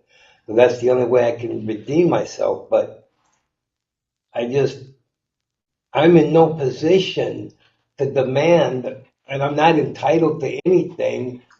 I just feel so ashamed and remorseful for what I did, that if I have to spend the rest of my life in here, then so be it. Because I don't know, you just can't wash away something like that.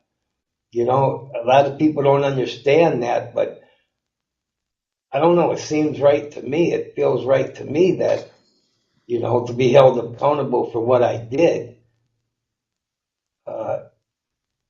But of course I want out. I understand. I can understand you picking that up, because a lot of guys in here do. They don't understand why I, kind of like, I tell people that if you don't, a lot of my friends that I accumulated in here over the years, the lifers, I've had many discussions with them and told them that if they don't get off their butts and make a change, that I myself wouldn't let them out. I would not let them go, because you have to pay. You got to pay for what you did. You got to reap what you sow. yes, I do want out, because that's the only way I feel I can really truly prove myself. Well, I appreciate that. I was looking more at the things you could be doing and have chosen not to done to get ready. And that's why I thought, oh, maybe he's very comfortable there and just doesn't want to deal with moving. No, that's not it at all. I don't know. I honestly felt that I would never be let out. You know? Thank you. Have you ever requested transfer to a lower custody facility? No. I didn't know you could do that. Would you have if you would have? Because you've certainly seen a lot of people, a lot of other lifers get moved from Stillwater to other medium facilities, right? I mean, in the last 5 years, 10 years or so, there's been a lot of people that have moved to lower custody levels, right? Would you agree? But I've never heard any of them requesting it. Okay. I thought that was up to you guys to decide that. I mean, in the end, it is our decision, but I just wondered if you ever thought about requesting a move. What do you have thoughts about being moved to a lower custody facility? Well, my health ain't very good as far as my leg movements. I can't stand more than 2 minutes, and I got to sit down. I got 2 very bad knees. One I had major surgery on, and the other one is deteriorating because of the bad leg. So I heard that other facilities, especially Faribault, you got to walk 8 miles or 8 blocks just to get the chow hall or any movement 3-4 times a day. And you know, I do walk with a cane. I use a cane. I don't have it now because I was handcuffed on the way here. So I don't know. Okay. Mr. Dewald, I'm glad that you went back to Atlantis. I'm disappointed that you didn't do the follow-up that they asked you for 72. I think it was a relapse prevention plan. Going way back to that time, your attitude was, what's the use? I'm not going to get out of here. And that shows up repeatedly throughout your last several years, kind of that what's the use mentality, that you're not going to do it if it's not going to lead others to want to release you, as opposed to thinking that you're going to do something for your own good, for your own happiness, for your own edification. Do you understand the difference between those two? Well, do you understand the difference? Yes. And I think that what troubles me is the lack of programming you've pursued, the lack of follow through on Atlantis, the fact that you, and I don't see it necessarily as you're wanting to stay in prison, but more that what's the use mindset, as opposed to I'm going to make the most of the time that I have while I'm behind bars to be proving myself, but to be the best citizen I can be. Because your criminal behavior, from what I read in your file, didn't just begin in 1988. You were in Totem Town. You started at age 12. So it's kind of a lifestyle. And somehow you've fixed on 1988 as the turning point, and that's what's to blame for your conduct in the 2 murders. But I suggest that you might want to look at a longer span of your life and what that suggests and what you might need to reframe criminal thinking, so that when and if you do get out, you're not just going to be back because you didn't make the most of the time that you had with these programs that were available to you. Well, no, I understand what you're saying, and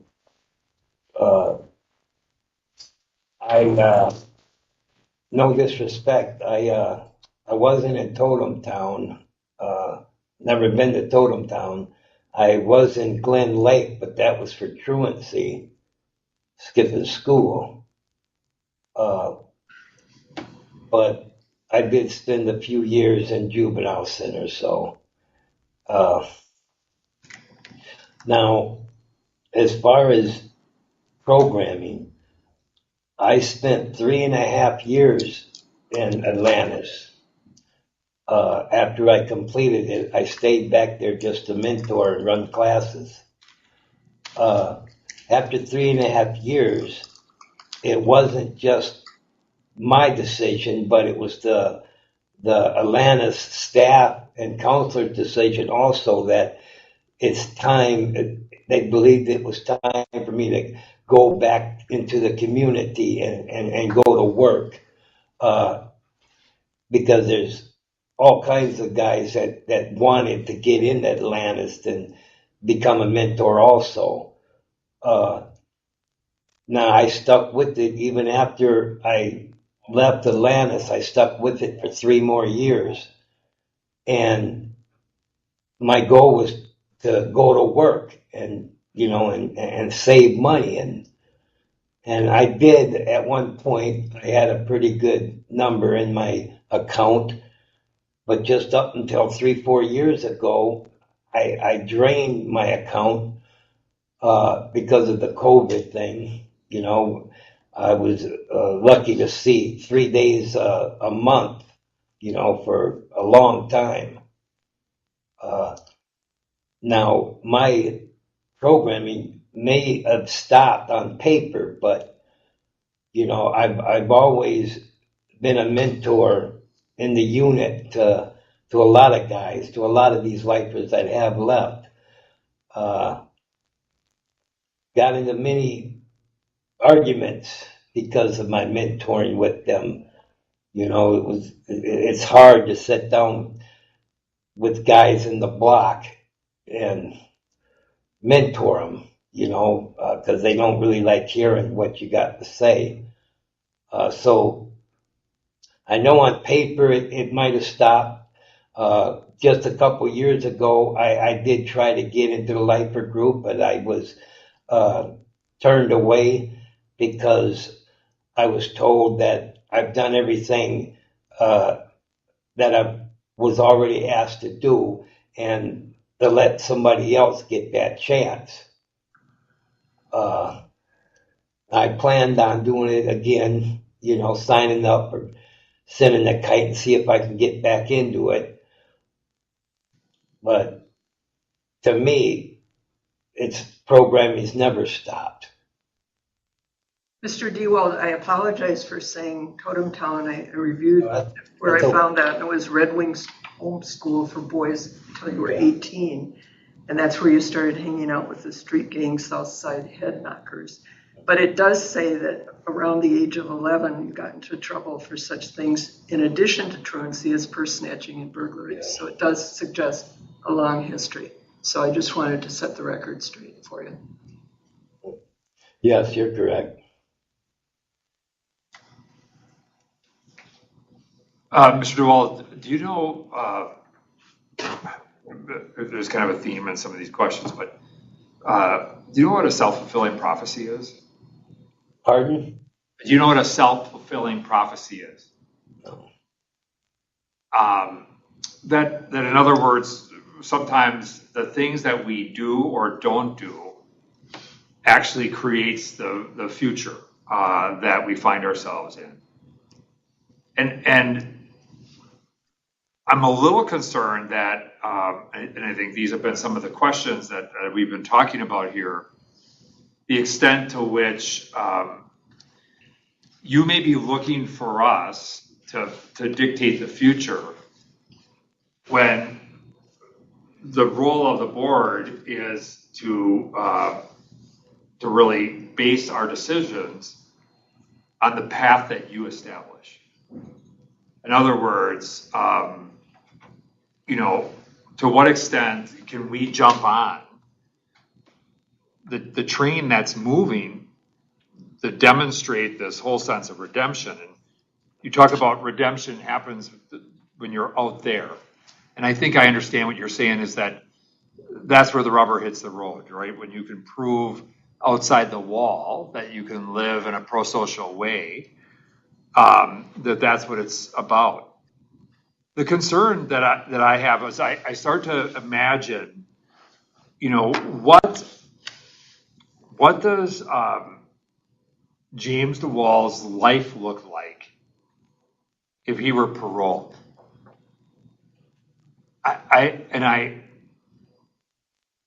So I have things I would like to fill in on what that looks like. But it doesn't matter what I think or we think. It really only matters what you think and what you do. So what if let's just kind of play this out. Let's talk 4 years from now. What would James Dewald's life look like if he were paroled, in your view? What would it be? Well, I could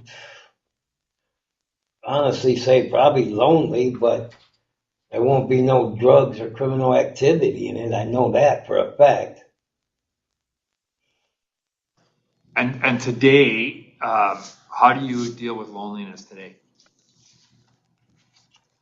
Oh, I play cards with friends. I make greeting cards. I call my sister once in a while, talk to my sisters. So I just got to say, for me, if you want to show kind of the indication of how you live today, and the things that you demonstrate really speak to and show what your life can and should be like when you're on the outside. You took the life of two people, and one of the things that I often think about is the fact that what you owe the people whose lives you took and the people who were left behind by that is living your best life. And I just have to ask myself the question, how does James Dewald live his best life? And I think you need to hear that it's time for you to take the shackles off and start to decide by what you're doing today. And I'm not saying you're doing bad things. Trust me. It's not about doing bad things. It's about how do you build up and elevate the good in every way, shape, and form that then demonstrates what your life might look like on the outside. And I mean, that's a part of, I think, when I think about the people who, you talked about, there were people who, that have been moved out. But I got to tell you that for me, making those decisions for the last 5 years has really been about, I had a sense of what their life was going to be like on the outside based on the activities and actions they took on the inside.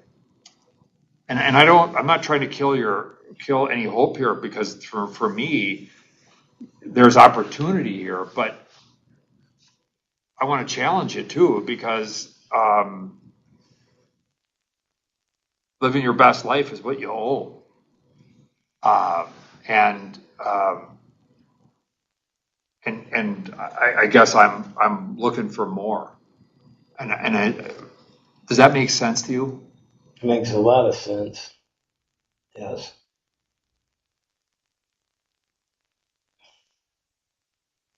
mean, I look at you and I think to myself,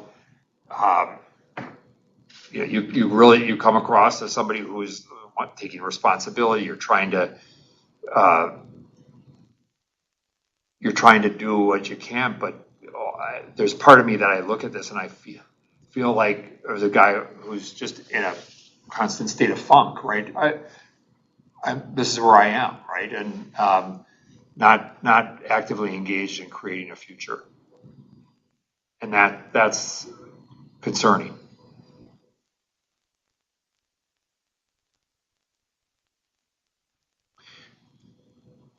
Your connections, right?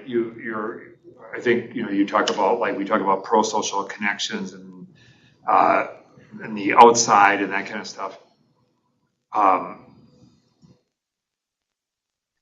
Loneliness, it can be one of the things that can cause people to do a lot of things that they don't necessarily want to do too, right? Because it's just you're alone. How do you develop a fuller life with other people, and what steps have you taken, if any, to do that? Well, I don't know. It's hard to explain. I'm 64 years old. I'm not getting any younger. The majority of this prison is young kids, and they really don't, have time or want to be around older guys. That's what I mean alone. I don't know. So can I just ask you, how are you feeling right now? What is this conversation bringing up in you? Well, it's bringing up that I didn't do as much as I should have. Does it also bring up the fact that like you still have time? Well, of course I still have time. I know I'm not ready yet. I realize that. I wasn't expecting anything different. So tell me this then. If so, you know you're not ready. In your view, what are the things that let me flip the question here instead of us telling you what you should do. What is it that we should expect from James Dewald or this board, whoever is that? I may not be a part of that in 3 years when you're fully eligible. What should the board expect for James Dewald to look like and have together when he comes before the board next time? Well, it's just to have more support. I know I don't have very much support. 36 years in prison. I've burnt a lot of bridges with my family. It's easy for you guys to look at, that you need your family support and everything, but I hurt my family really bad by what I've done. And the majority of them disowned me. I have no support there. I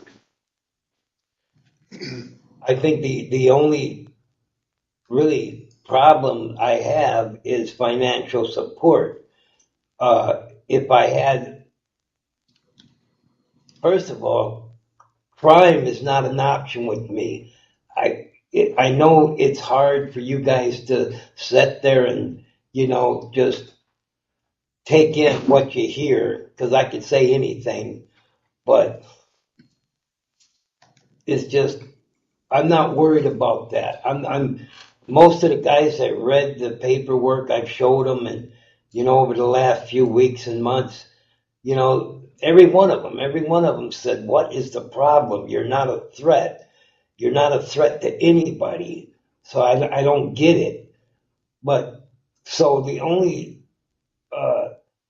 I know I am not a threat out there on the street to anyone, no matter what circumstances I have to live in.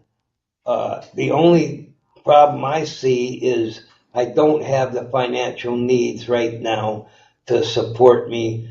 But there's other options. You know, there's people out there that there's programs that will help. Right, but so here's the thing. I'm not a threat. And, and based on, I guess if we were to look at, what you've done inside, you have not been, involved in a bunch of discipline stuff, and, behaviors would be more indicative of that. But what I'm hearing then is that's not the only standard by which these decisions get made, right? It's not just about threat. That certainly is one of the prevailing considerations. Is this person a threat to public safety? But if what you're saying is, hey, if I can check the box of SSI, and this is what I hear you saying or implying, if I can check the box of SSI, that's the only thing that matters, because I'm not going to be involved in criminal activity, and there's a way for me to live out there. Well, I mean, I'm just going to be really honest. If that's the standard that we're going to apply, if that's it, limited to as long as he is not going to be an immediate threat to public safety, and he has the financial means to stay in the community. If that's it, then what's the difference between being out there and being inside? I mean, I have to ask myself this question, and I'm pushing on you for a reason here, because I really want you, Mr. Dewald, to step up, and because I'll just tell you today, if you said, hey, look, if you came in 3 years and said, I'm eligible for SSI, and I can, stay in this low income housing thing, and I'll probably be lonely, but don't worry, I'm not going to commit any crimes. That's not good enough for me. It's not good, because you owe more than that. You killed 2 people. And so that means that, in my view, you have to take active steps to demonstrate not just that you're not a threat to public safety, but that you're going to live your life in the best ways possible as an active, contributing member of society. And if that's not what we can expect, then I don't know, like, what else you want other than to be where you are. And again, what I'm trying to do is push you to say, I'm going to spend the next 3 years doing whatever I need to do to live my best life outside. Because that would be the consideration in order for me to even give thought to you moving out. That's what it would take for me if I was making that decision in 3 years.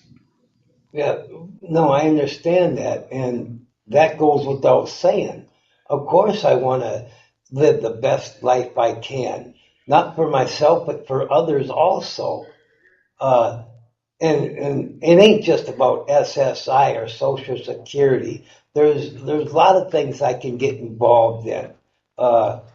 Most of the guys that got out, they'd come up and they talk to us. I'd go back to Atlantis and listen to their lectures, and and they there's all kinds of opportunities out there that I can get involved in to stay busy and to help people, and be a mentor out there on the street also.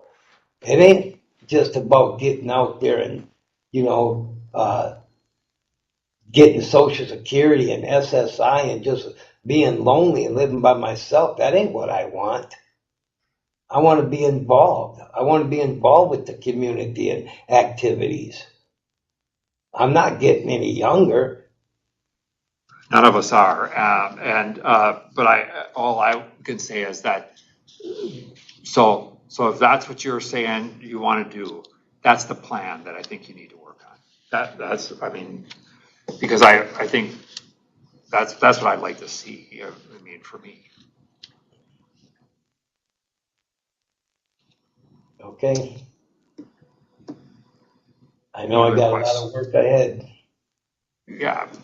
Any other questions for Mr. Dewald before we start having some conversations about his next steps? Mr. Dewald, anything that you want to say to the board prior to us closing this discussion with you and moving to determining our next steps or thoughts around what should happen with you? Anything you want to say to the board before we close this portion? I can't think of any except, it's a lot easier, reading paper and trying to judge on paper, but I've done a lot in here, 36 years in here, and the stuff you got to deal with. So, I know that I'm strong in my beliefs. Thank you. I appreciate that. All right. And I would just open the floor then to conversation about next steps.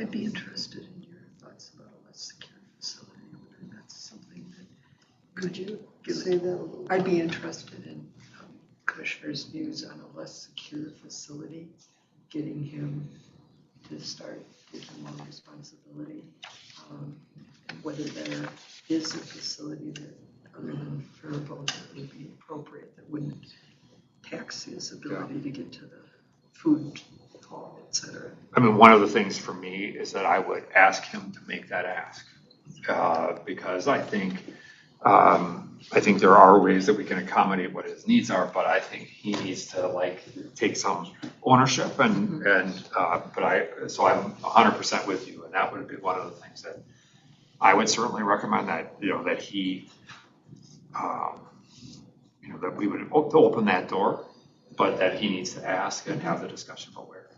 I completely agree. I would say no parole, review in 3 years, and leave it up to him, and not put it on us with do this, do that, do that, do that.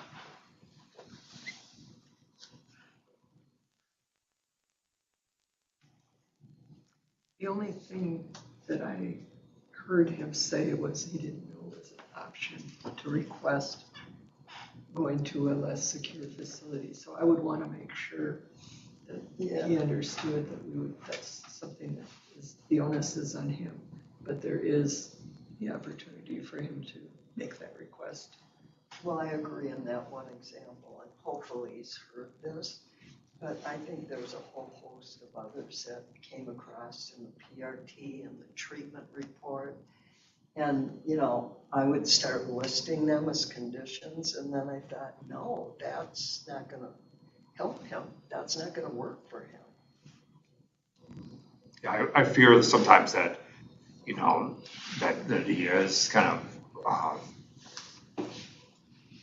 there's a part of me I look at and I think, I just wish he would own it, because I think he has done some things, and he did take steps in order to, I think, earn that first release on parole to his second sentence, and he has and I think his comment at the end of saying, well, I'm more than the paper that's printed, and I don't think any of us dispute that. At the same time, it's that sense of ownership and action around what life looks like, and we've seen some of the really comprehensive, thoughtful plans. I could do this or this, and I've talked to them. And I think those are the things that I would just love to see him do. And he might, I worry that in some cases, I think, that if we set the bar here, he might rise to the bar. And I really would like to have him start thinking about telling us and describing in detail what his life looks like outside and why that makes good sense. And I think that's going to demand that he really get on the phone or talk to different staff or the release planners or to the transitions team and all of that stuff in order to help plan. Well, that was my thought during most of this. He must have a caseworker. Why is he not talking to them? And maybe he's waiting for them to talk to him. Maybe our recommendation is no parole because he's not eligible anyway, and locate the people you need to learn from. If in fact you really want to leave. One of the recurring themes as I've listened, and I wanted to chime in, but I think, Commissioner, you nailed all of the thoughts that I was having. Is I'd really like to see him take more ownership for himself. One of the themes that it was evident in the packet. It was also evident in the interview. Is once I hear something that I kind of didn't want to hear, I get discouraged, and that's just kind of I'm not going to push it any further. And my fear would be if he's released, like, you're going to encounter lots of things that did not go the way you want, and I think you need to develop a level of resiliency and take ownership for some of those things. So, I'm certainly on board with the denial of parole review in 3 years, and in terms of establishing criteria or expectations, I think really encourage him to come up with a more detailed and well thought out plan. I think a plan that is overly reliant on, social security, various, social support programs is not a good enough plan. I think it just needs far more detail than what was exhibited here today. So I appreciate that. So I'm going to move denial of parole, a 3-year continuance, and just to make clear that the option to transfer to a lower custody is available to him at his request, and he can work with the team to have conversations about where and which facility could best meet his needs if he so chooses to do that. And then I think really establishing this comprehensive release plan that is, thoughtful of both his physical needs and how he would go about living his best life, I think is critical. And I think, staff can help him by looking at some of the plans that people have put together. There are some really, as we've all seen in the time we've been together, there's been some people who really invest heavily in that, and there's a lot, I think, as he mentions, there's a lot of community resources out there that will help him with that plan if he engages with them. So that would be my motion. Second. A motion and a second. Any other discussion? All right. To the motion, Board Member Bray. Yes. Board Member Larson. Yes. Board Member Ramstead. Yes. And Schnell votes yes. So that is prevails unanimously. Mr. Dewald, you've heard the position of the board.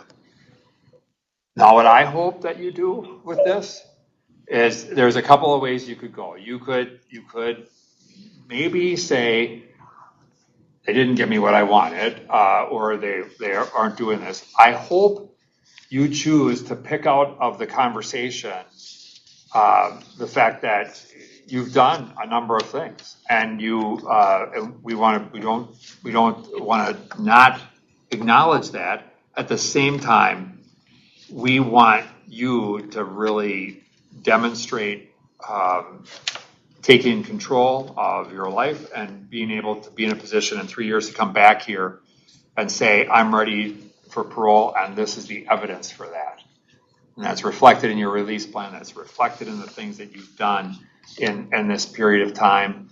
And if you think that 67 is the end of the ledge, you're not going to get a lot of sympathetic ears from some of the people that are sitting on this table, because we're there as well. So I just say that so that you don't just give up. Okay. Yes, sir. All right. Thank you, and I wish you the best. And I hope we hear that you're taking some control of your life here. Yes, sir. Thank you. Thank you. Take care. Good luck to you. Okay.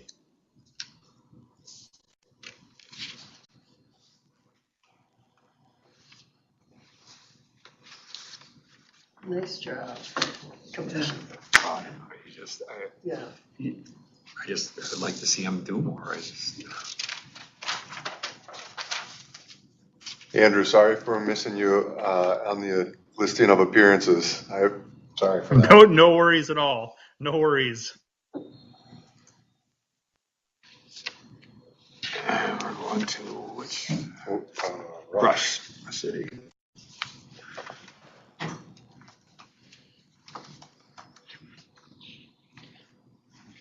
We're still early, aren't we? Yep, about 10 minutes. They're ready though. We're good. Good afternoon. I'm seeing head nods. Can you guys hear me? May have to unmute. Can we, yeah. Here we go. Can you hear us now? Yes. Okay, Can you and hear we us? can hear you. Yep, Okay. now we can Yes, hear sir. Mr. Risk, you can go ahead and yeah. have a seat. We can Okay. see you better if you. Okay. There you go. Okay. All right, very good. Good afternoon again. I am Andrew Carlson. I'm the Assistant Director of the Hearings and Release Unit. We are here today for a review of Mr. Mark Risk. Mr. Risk, you are present at the correctional facility and participating by video from Rush City. Here with me at the Minnesota Department of Corrections Central Office is our Commissioner and Chair of the Supervised Release Board, Mr. Paul Schnell, along with board members Christine Bray, Cheryl Ramstad, and by video, Andrew Larson. And then observing today is juvenile expert member Don Strooper, thank you. We also have a number of other folks observing in our room today as well. Present with Mr. Risk at the facility there. It looks like you have your sister and advocate, Kimberly Egan. Yes. Yes. Okay, good afternoon, Ms. Egan. Appreciate your time here today. And then your caseworker, Scott Hadrava, is there too. I believe I saw him. Yes.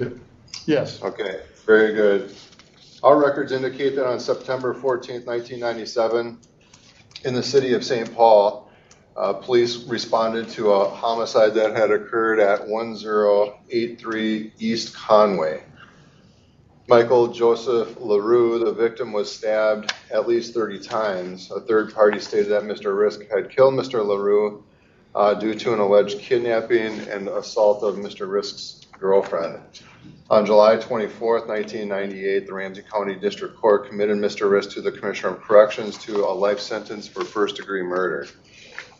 Mr. Risk has served a total of approximately 27 years of incarceration, and today's review is his first on this life sentence.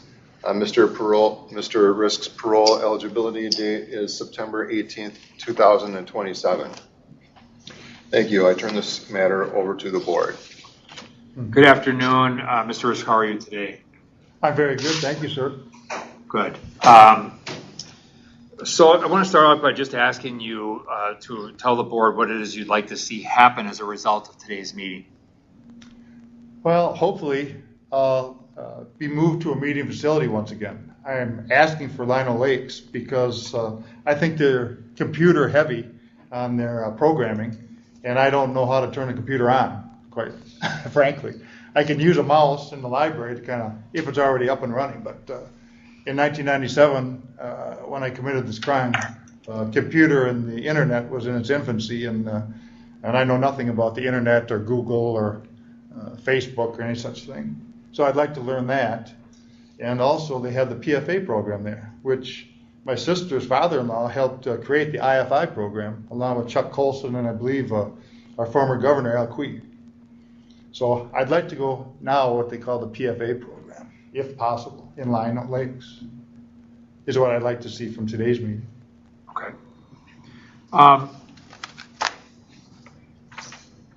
Talk a little bit about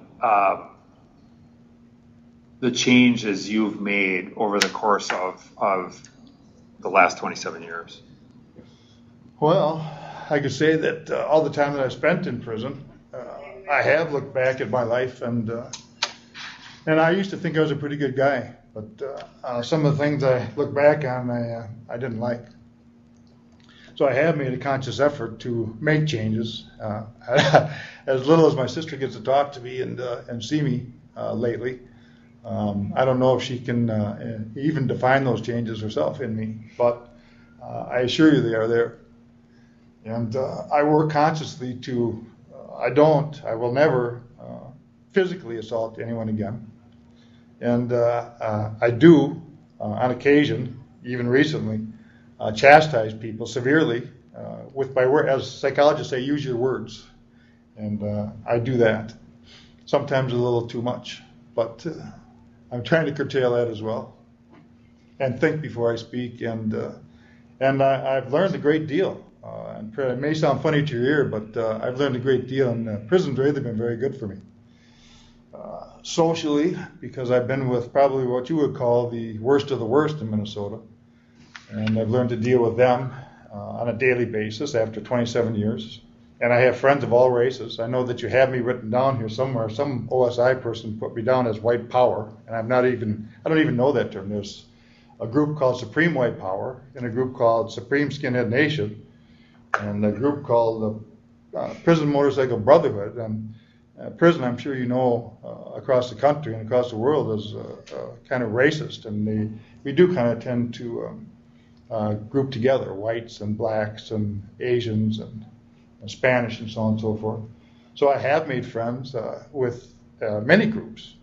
I have Native friends and black friends and Asian friends and white friends, of course. And of course, we say, it's kind of funny, people maybe go to school and learn things, go to church. They may go to a Baptist church, Lutheran church, but they come to prison, the white guys seem to join Asatru, Odinism.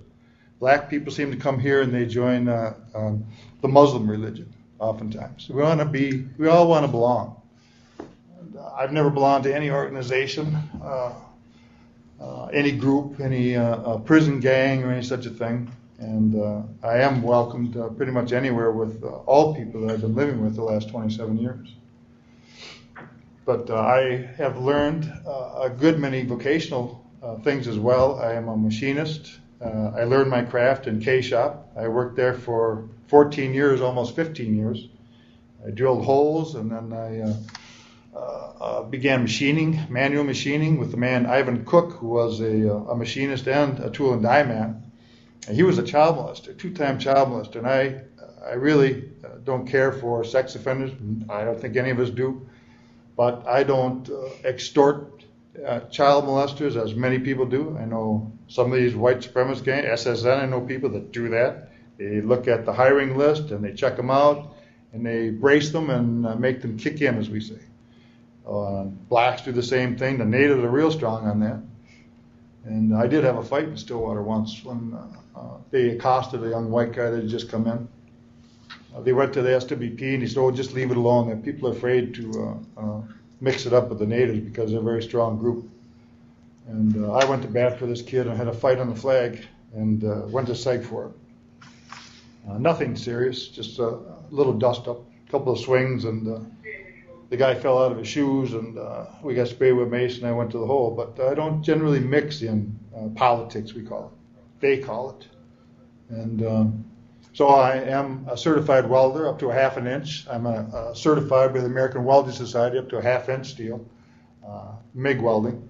I do a bit of TIG welding, oxyacetylene welding. I'm a machinist. I do manual machining. I made fixtures and dies for the fellows that made racks for 3M Company. We also had contracts with Polaris Industries. We also had a contract with Anderson Windows. And I learned the craft there, machining and welding and fabricating. I worked in O engineering under Charlie Gretsch and others. I had probably 6 or 7 bosses in the 14 years I was in Stillwater. I know this Miss Sharon wrote to you that my work history was very spotty and very short duration, which is not correct. I spent almost 15 years in the metal shop, in K shop and O engineering, and then they went down to K engineering.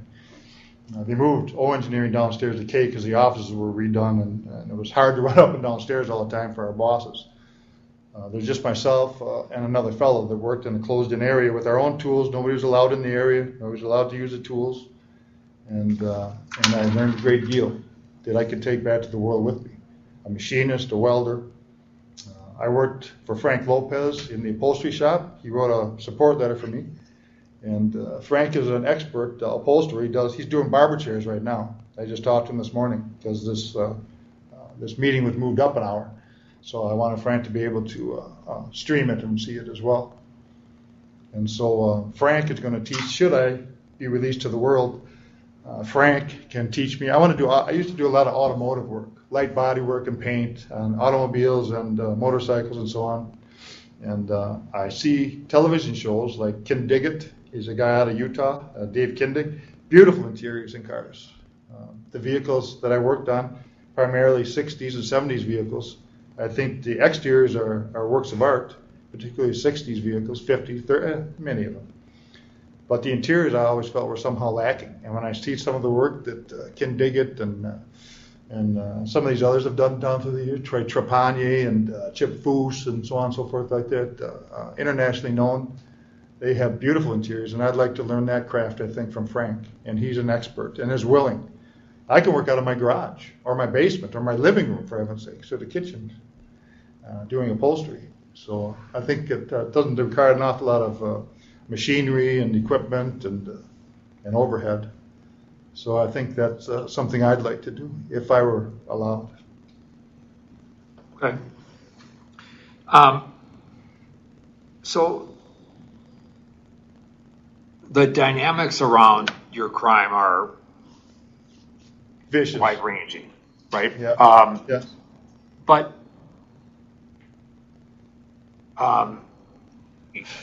when you think about what led to your incarceration, yes. Can you talk a little bit about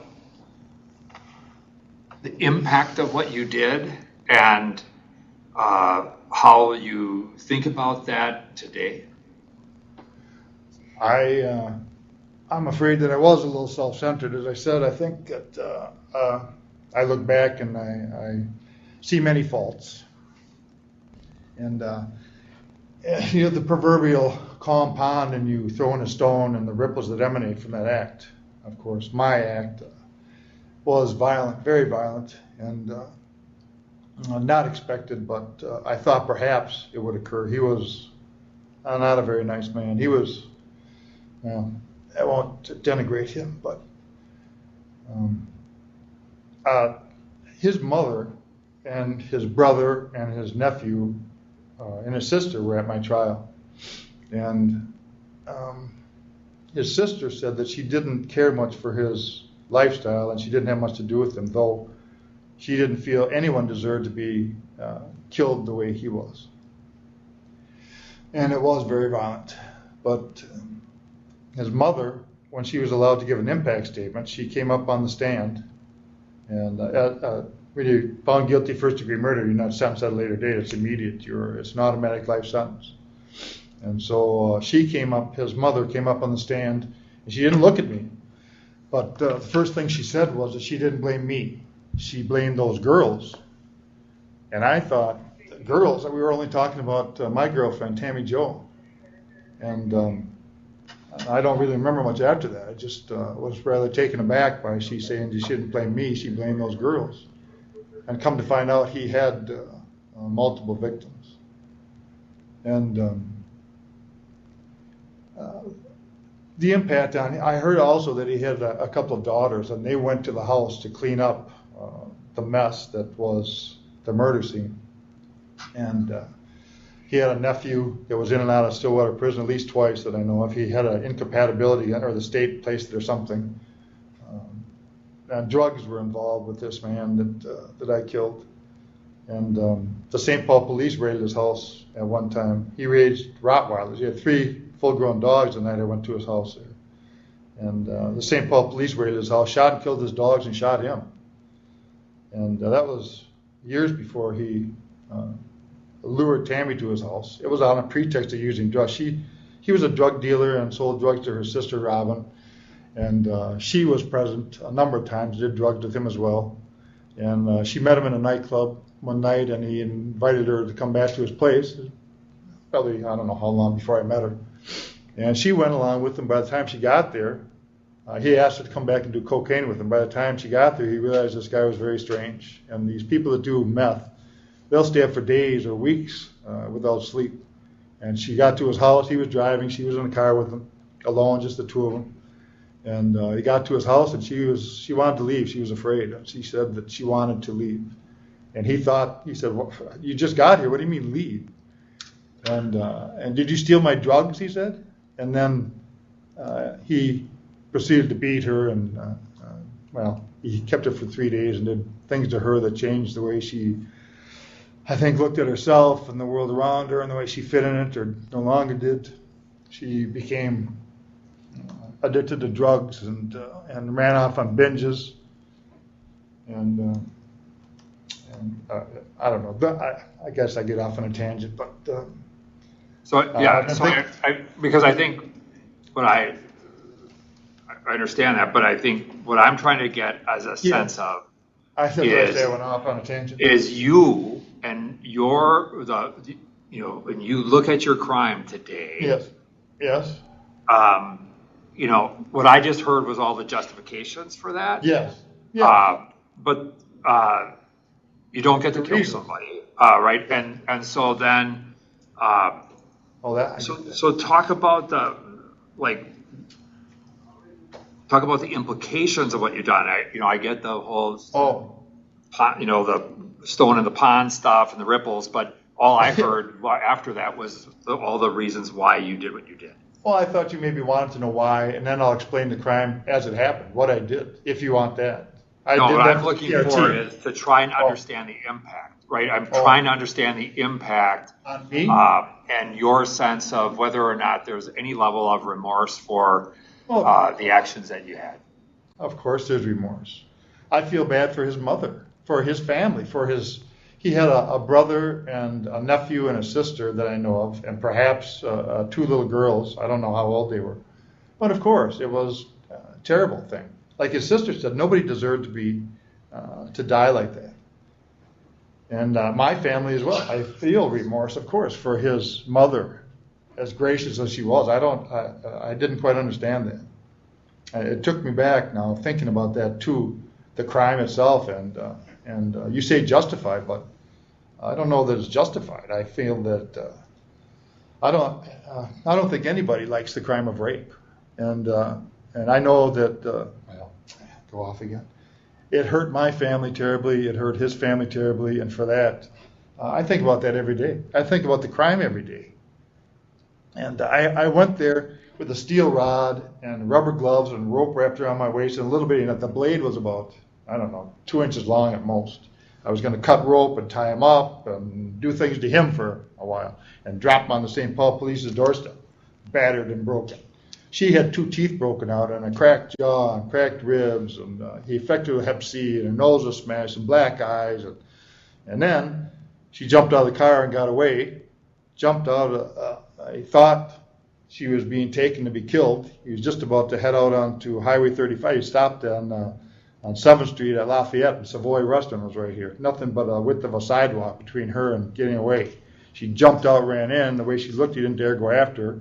Called her sister Robin. She came and got her. Well, later, after she healed and got her teeth repaired and so on, she was shopping. And she came out of the shop and looked to her left, and here was this car she had jumped out of. And then the guy that had done this thing to her for 3 days, glaring at her. And she ran out into University Avenue between parked cars and got hit with a car going 30 miles an hour and was about killed. Rushed to the hospital, was taken to the hospital, and she's had grand mal seizures ever since. She can't get a driver's license. She can't seem to keep a job. She's on medications and so on and so forth. And he, this man, came to her hospital room and threatened to kill her, her mother, her sister, if he ever said anything to the police department. She never reported it to the police. And she started screaming and he ran out. And about a year after this all happened, I met her.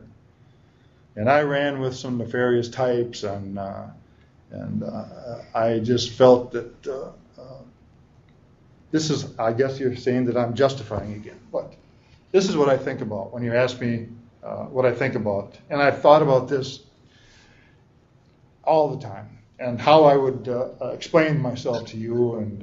And I guess that's what I've been doing, maybe rehearsing this, how I could present myself to you.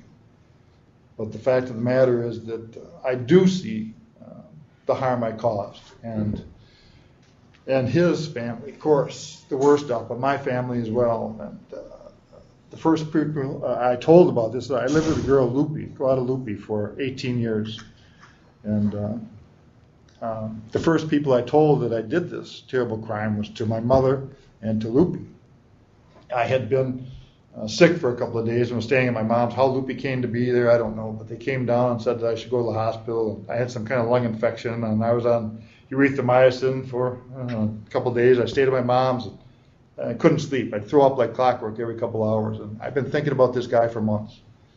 And so I got up out of my bed, and they're my mother's gloves she used to use for cleaning the scrubbing the kitchen floor, where Playtex rubber gloves were on the thing here. And I went to the garage, and there was a nylon rope, and I tied that around my waist. And the little knife was in the glove compartment of my car. I put that in my back pocket, and I went out to beat this guy to a pulp. And I got into his house on a ruse, and then I came out of the bathroom with a solid rod and these gloves on, and he realized he was in trouble, and he grabbed the rod. And, he had a gun on this little coffee table in front of his couch, and he had a little video camera and a little tripod facing that couch, and his dog's outside, and the fight was on. Smashed the table, the gun went flying, and I was on my back, and I remember that little knife in my back pocket that I was going to cut the rope and tie him up with, and I stabbed him under his shoulder blade. He was on top of me, and he got off, and he fell to his knees, and I started stabbing him. And now this, when I saw that, the outline of the body and the wounds that he had suffered, the coroner said, the coroner said he was stabbed 30 to 50 times. And I thought, it didn't make sense to me. 30 to 50, 20 times discrepancy?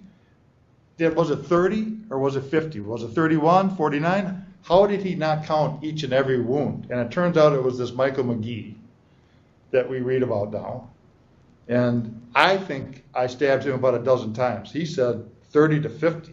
And okay. Here's the thing, Mr. Risk. I don't really want to get into discussions about adjudication and evidence. It's really not material to me at this stage. So let me ask you this: you had there was a comprehensive review done. Yes. And there were some things that were recommended that does not appear you completed. Can you talk about why you didn't? What was it I didn't complete, sir? I mean, things like participation in a lifer group, CD programming, restorative justice, some of those sorts of things. I've done all those things, sir. I have 7 programs I did here through the mail because of COVID. They didn't have programming in Stillwater when I was there. I didn't think I'd ever get out of prison for the first point. And they didn't have programming as heavily as they do now. And then through COVID, it's dissipated. They don't have much of any programming now. I went to restorative justice here for 12 weeks. They now just started another program today. They do it 3 weeks now. I went to restorative justice here and have a certificate, and I did 12 weeks. Okay. I don't know why they're doing only 3 now.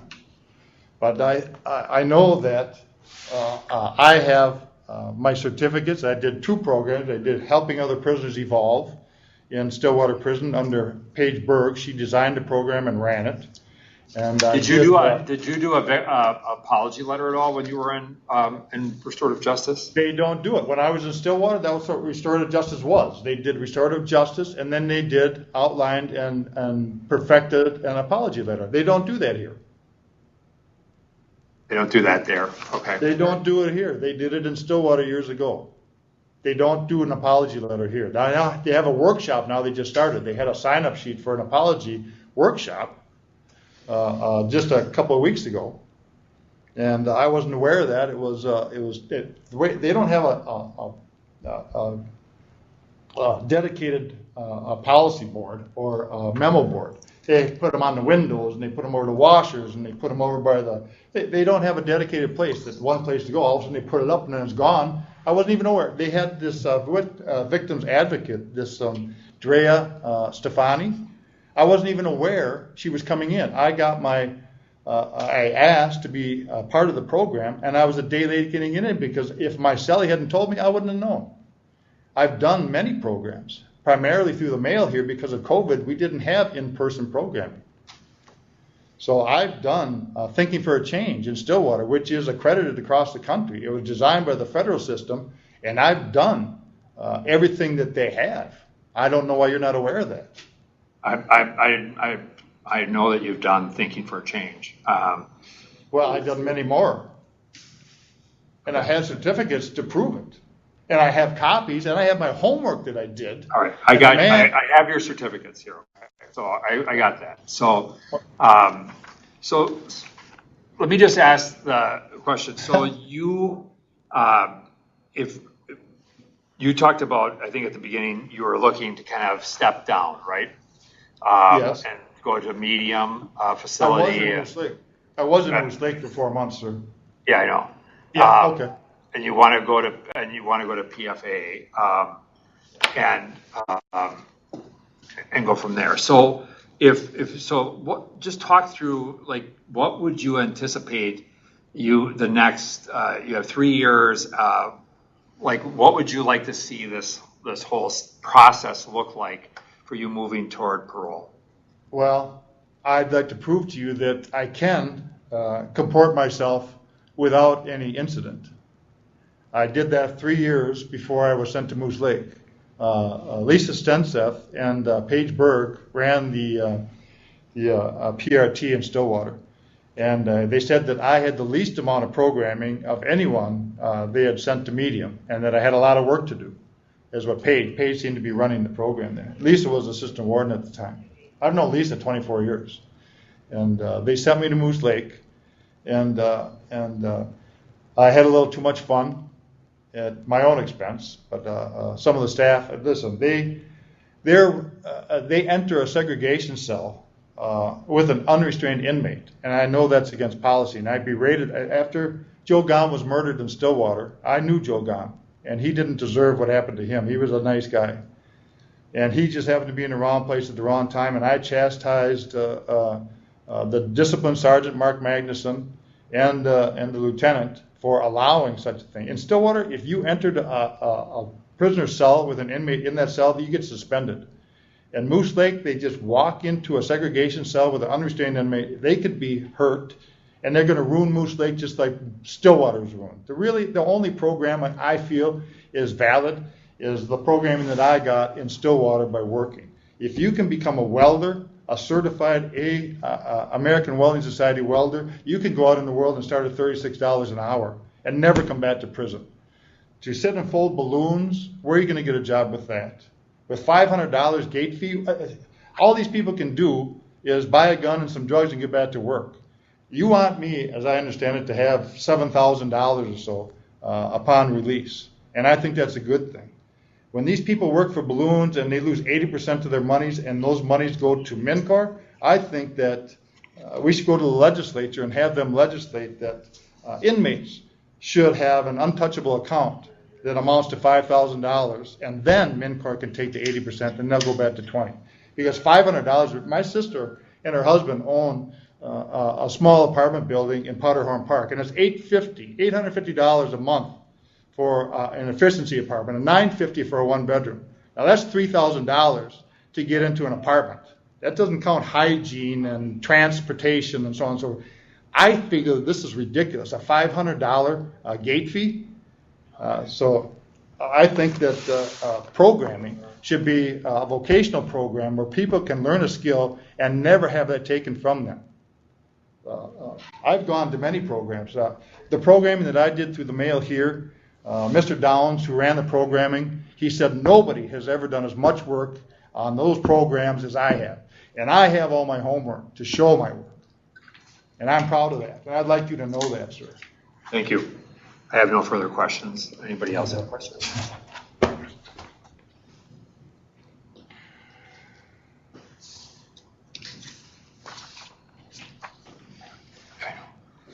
Mr. Risk, are you currently on any medications for?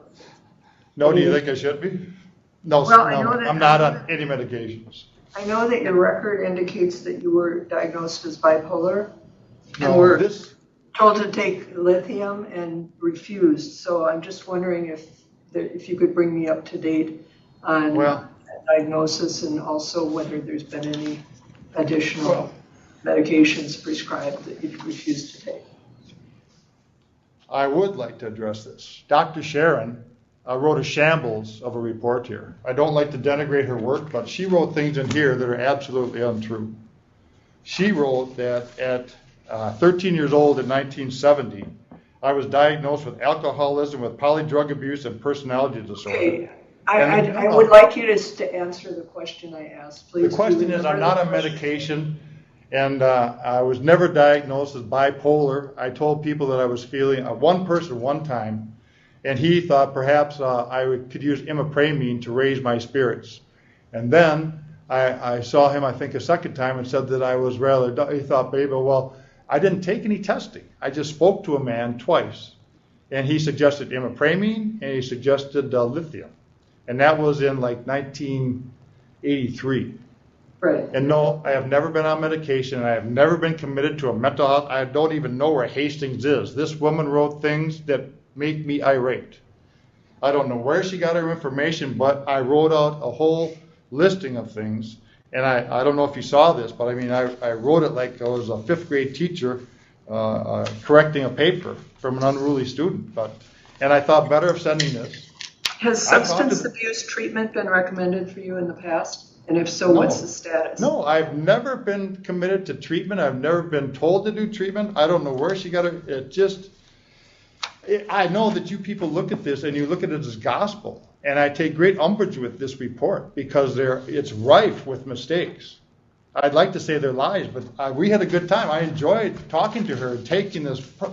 We had a 195-question test. And on the bottom, there's a disclaimer saying that you can't really rely on the results given because they may give false things that aren't true, or they may not detect things that are true. So it really means nothing. And the way she wrote, yeah. Let's change the subject for a moment. Okay. When I heard you, just a second, please. When I heard you talking about the crime that you committed, yes, what I heard is he deserved it. And when I read the record, that's what I read. That he was disrespectful of women, that he basically deserved to be murdered. Is that still your belief? Of course not. What made you change? And why did you feel at one point he deserved it? As I did. Recently. In the moment, Listen, the codicil to the law that defines premeditation, the exact wording is verbatim, is that premeditation can occur in the twinkling of an eye. And I have to say, by that description, I'm guilty of first-degree murder. But I didn't go to his house intending to murder him. I would have brought a gun or something. I wanted to treat him as he treated her. And I don't know how else I could rationalize what I did to myself other than to try and justify it. And initially, that is the way I felt. And as I said, you took the pipe, intending to beat him to a pulp, and wished that you'd been able to deliver him to the police station to put him on the front step. Yeah, I wanted my girl. Well, that's alliterate.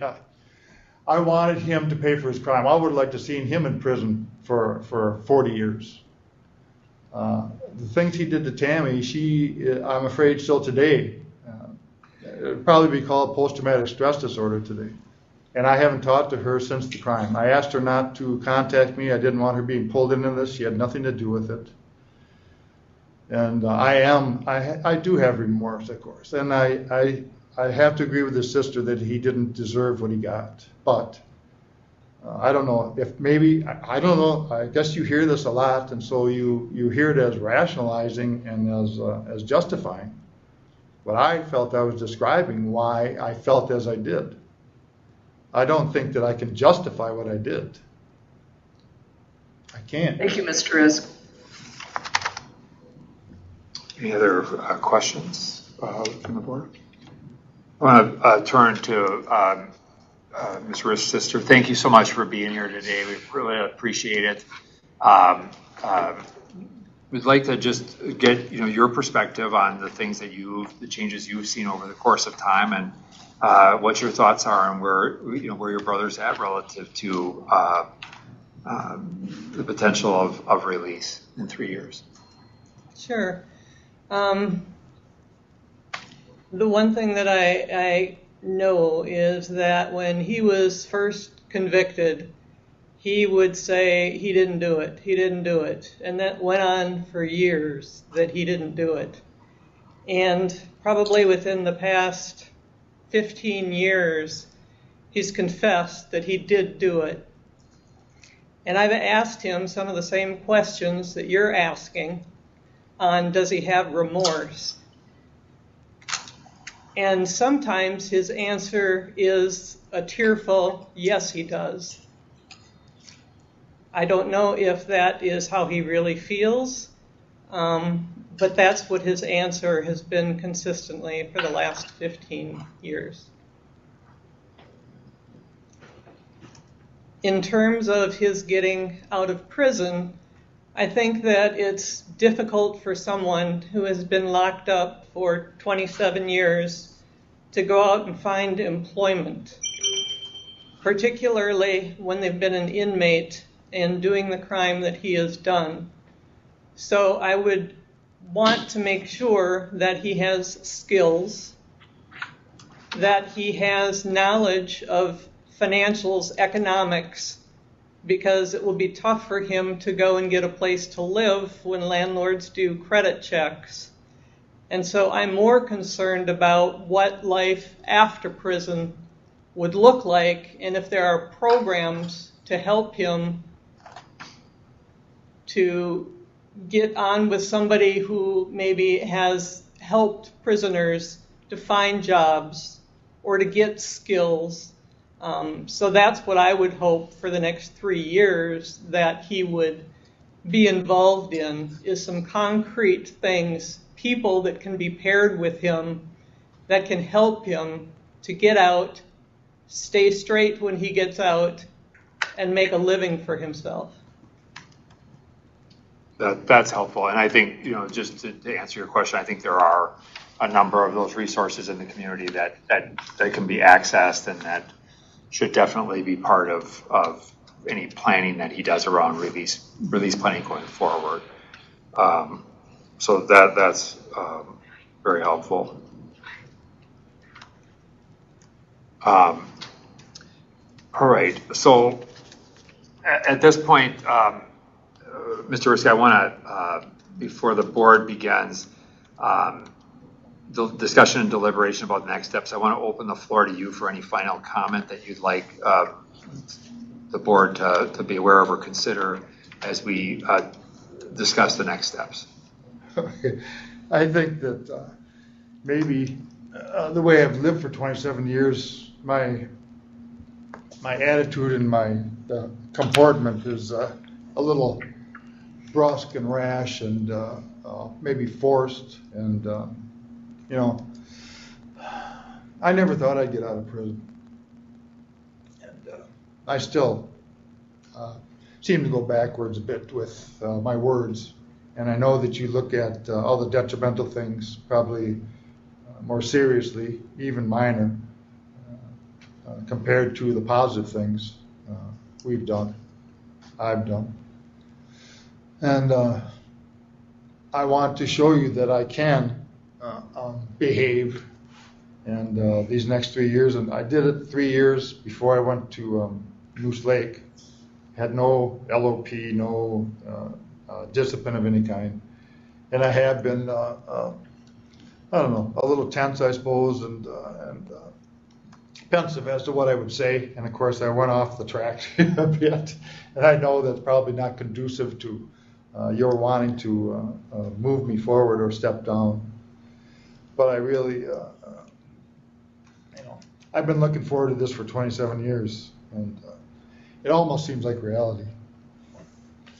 So I don't know. But I can become, I do have skills. And I do have friends out in the world. I didn't play that out to you because I figure it's a little soon. It's 3 years. I could fall down and have a heart attack. Who knows? But I have friends in the world that have businesses. I have Jerome. You probably know some of these people. Jerry Boitnott is a good friend of mine. You just released him from parole as a lifer. Good friend of mine. And Tony Borchett as well. He's has his own electrical contracting company. He's a truck driver. He spent $7,000 to become a truck driver. And they have a network of friends. You have a lifers group where they meet once a month. Dan Kane started that at his halfway house. And I know that you sometimes go to people's homes, some of the lifers' homes on occasion for these meetings. We're allowed as lifers to have a support group.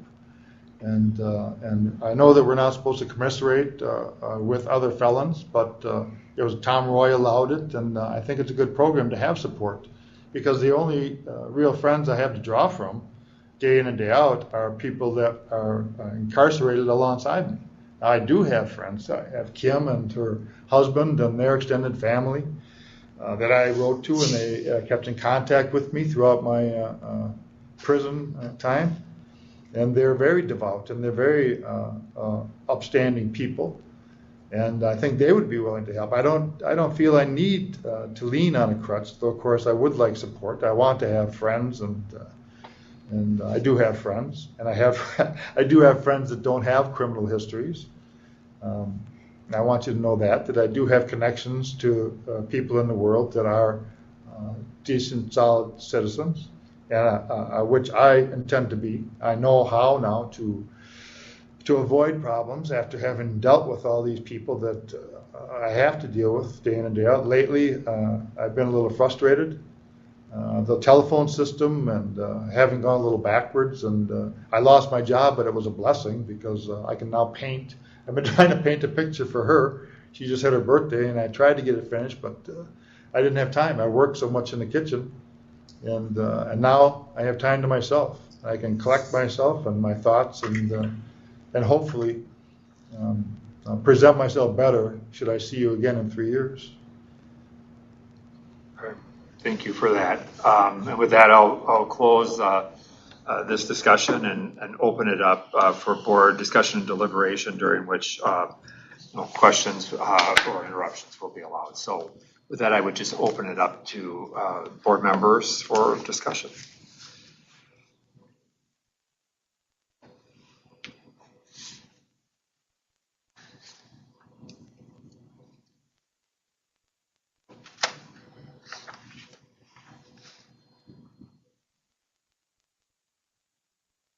I would just, so I guess for me, I would just be in a place where I don't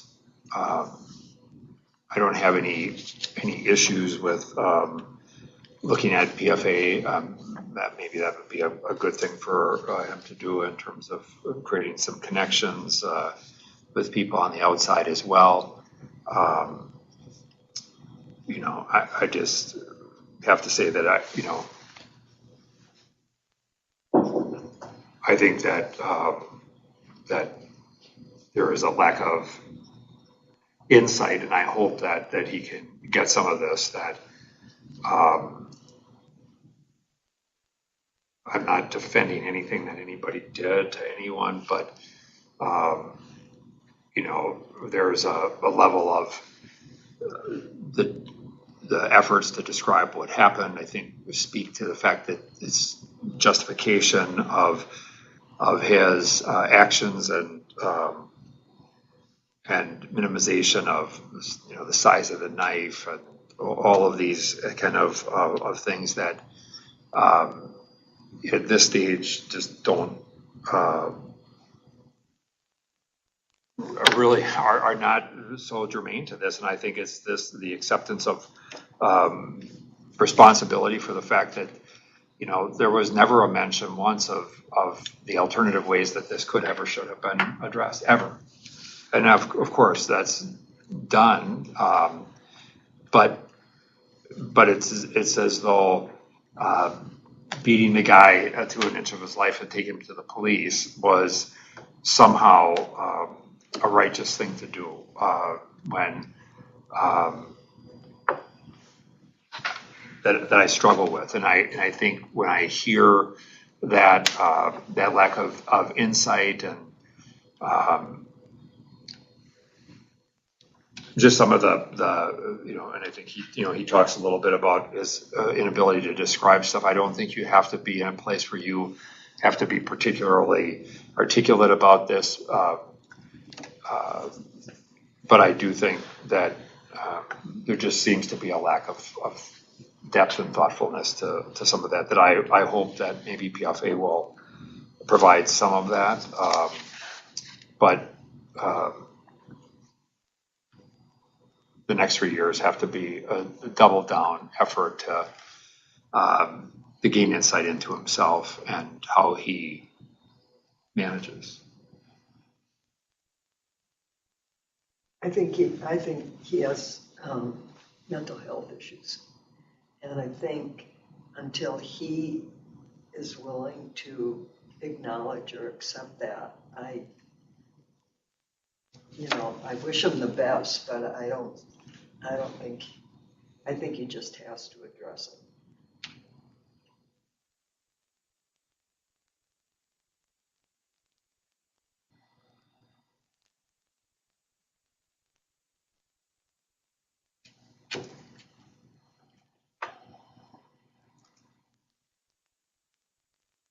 One observation I had, and I know it felt like it started to get off the rails a little bit when it was brought up regarding some prior directives or some programming recommendations that hadn't been followed through on, one of them being chemical dependency programming, which at least based on the records that I have, and I think that we've all looked at, it doesn't appear as though that particular directive was complied with. I would certainly hope to see that the next 3 years, that whatever programming recommendations are made are actually followed through with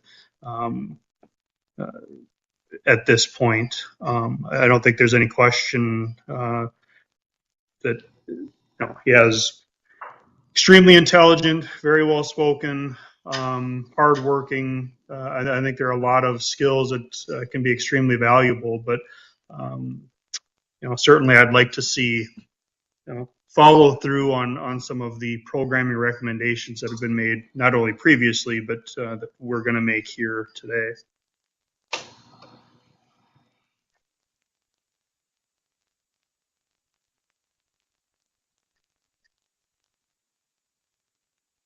Okay, well, I'm going to move a 3-year a denial of parole, 3-year continuance, and to build in here, I think we would open the opportunity for him to apply for PFA I can concur on the mental health side. I think this is a place where I think even the way you kind of described that makes some sense. If that we'd like to at least see him take the steps of reaching out to behavioral health to begin some exploration of that when he feels that that he's ready for that.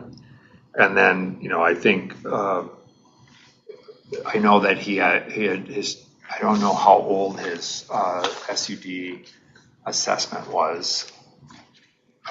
It may have been somewhat old, just based on the fact that that was based on his 20-year, maybe his 20-year PRT. So I think maybe it's updated SUD assessment and follow through on the recommendations. I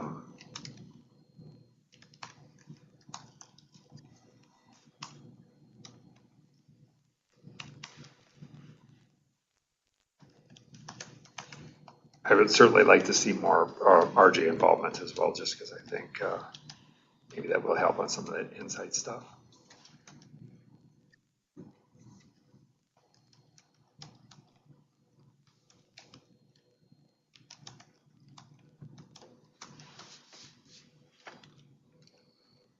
So there's a motion, at least, when we've started to put some programming recommendations in there, but is there a second on that motion? Second. Motion and a second. Any further discussion on the motion itself? Hearing none. Board Member Brady, your vote? Yes. Board Member Larson? Yes. Board Member Ramstead? Yes. Schnell votes yes. It's 4 ayes, no nays. The motion prevails. So there would be a 3-year continuance. Aside from mental health, those other follow through with behavioral health, completion of updated SUD assessment, and follow through on those recommendations. RJ, open the door for him to apply for PFA. Anything else people had? Okay. And then remain discipline free would be a standard expectation as we do this. Okay. So, Mr. Risk, one of the things you get to hear now, and you wouldn't have known this, but in the past, these conversations don't happen in front of you. You've heard the recommendations or the action of the board today. I think I would just like to really encourage you, to use the time. I think to the fullest, so that when you come back in 3 years, you can make the case for movement, and that you really turn and take a look at yourself on the inside. I think that's just one of the things that becomes really, really important. That there's nothing. You talked about the fact that you've been, looking forward to this for 27 years, and I can well imagine that. And I hope that the next 3 are really focused internally, so that because I think we appreciate, and there's little doubt in my mind that you're going to do well in terms of making money and having a job and those sorts of things. I have no doubt that you will do that well. I think it's some of these other things, some of these the perhaps the softer side things that create, at least speaking for myself, create the concern for me, and I'm hoping that the recommendations will help you get a better handle on some of that. Any questions about the recommendations or the decision? Well, I don't understand. Will I be staying here another 3 years, or might I be moved to Lino Lakes for the PFA program? I've already applied. Okay. I've already applied. Then you could, once you're accepted, I'm totally good with you going. Oh. So I might go to Lino Lakes then, if I'm accepted in the PFA. Well, that if you're going to go to PFA, I mean, yeah, I'd like to see you go there, and I have no problem with you moving to a medium facility. And if PFA is at Lino, that's the place to go. Yes. Now, you said drug and alcohol treatment and perhaps a mental health treatment. I don't know of any alcohol and drug program they have here, nor did they had Atlantis in Stillwater, where I was assessed. And So- they said, yeah, so that was like 7 years ago now. Right, so that's why we're going to do an SUD assessment, and then whatever the recommendations would be would come from that. Okay. And then the mental health stuff, Yes. that's, I mean, I would say it's an expectation for us. It's certainly a strong recommendation. And, I think the whole notion of the follow through becomes a really important thing. Yeah. We're not telling you exactly what that needs to be, but if you're going to take the steps to demonstrate your readiness to go, this is something that certainly when you come back, you're going to be asked about. So what did you do to dig into that? And that's what you're going to need to come forward with. Okay.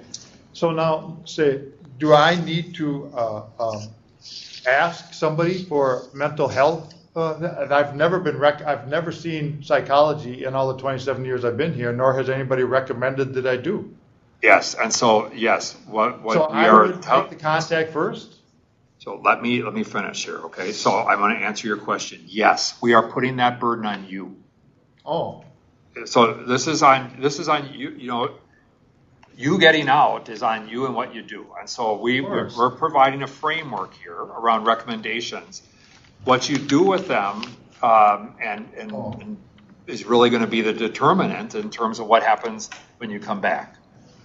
Okay? Yes. All right. Thank you. Good luck to you. Thank you.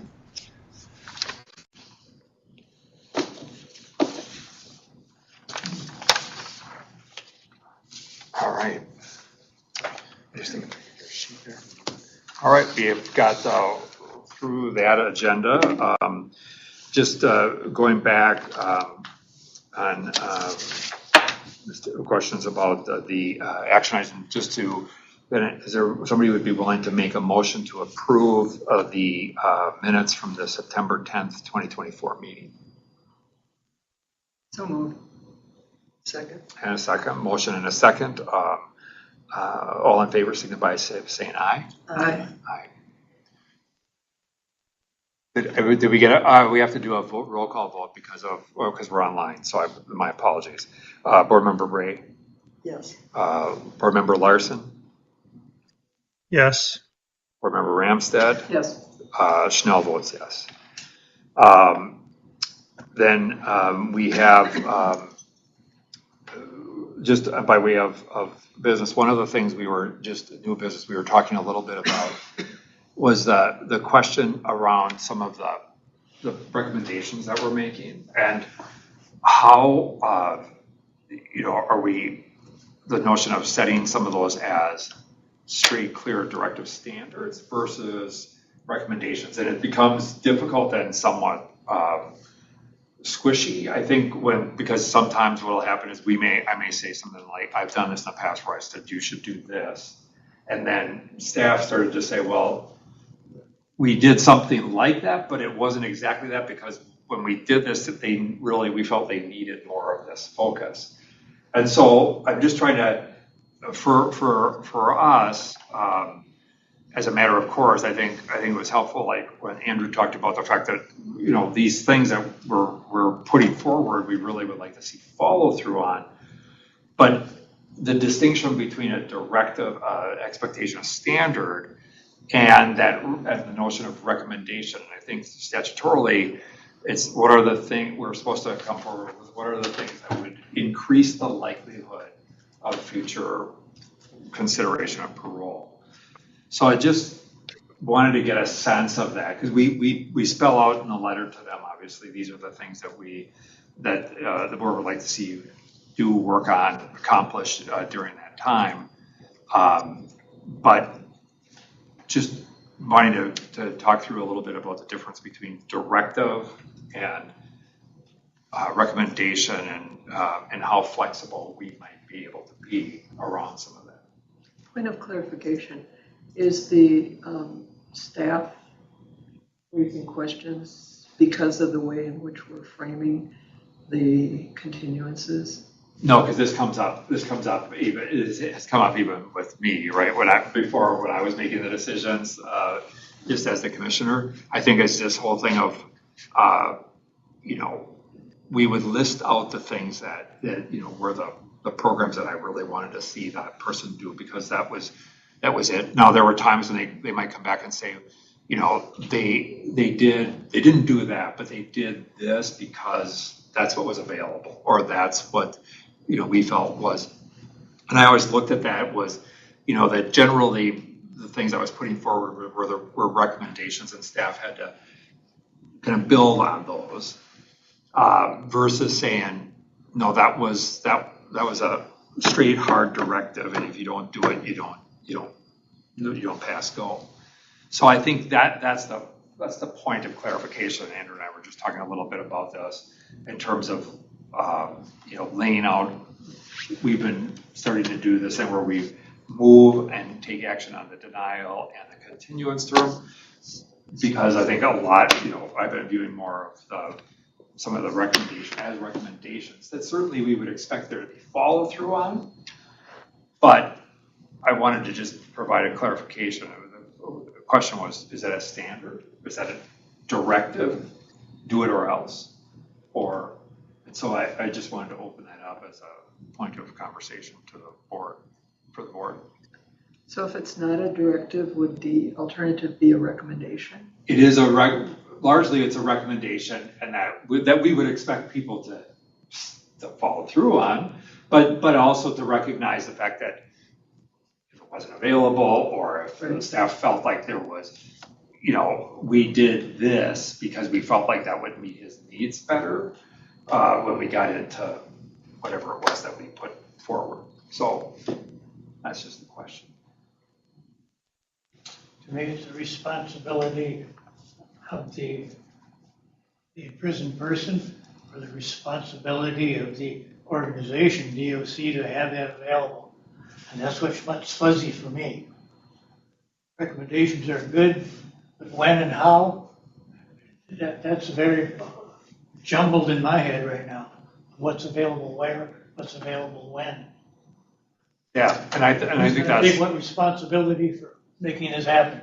And I think the one thing that one of the things that we see, and some of the things that we're recommending, we're customizing programming, right? So behavioral health responses, like this, it's we're putting, it's a customized, because we're not saying do X program, but it is that involvement, and then they will work with that person to frame up kind of what this looks like, and what that, either the treatment plan or the scope of what their involvement is.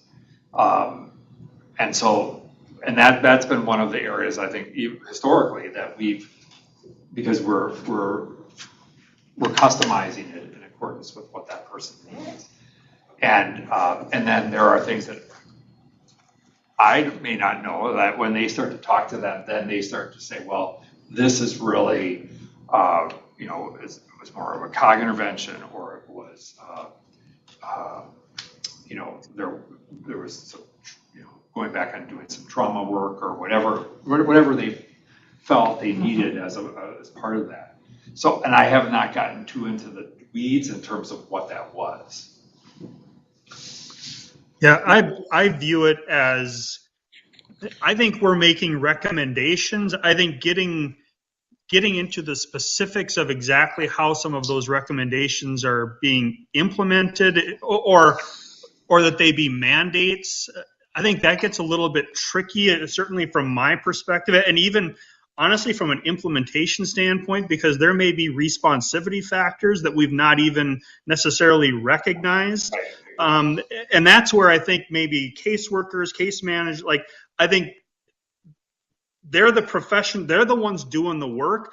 I would be far more comfortable leaving it up to them to kind of do that sort of massaging and making it work best based off of our kind of general recommendations. So you referenced cognitive behavioral programming.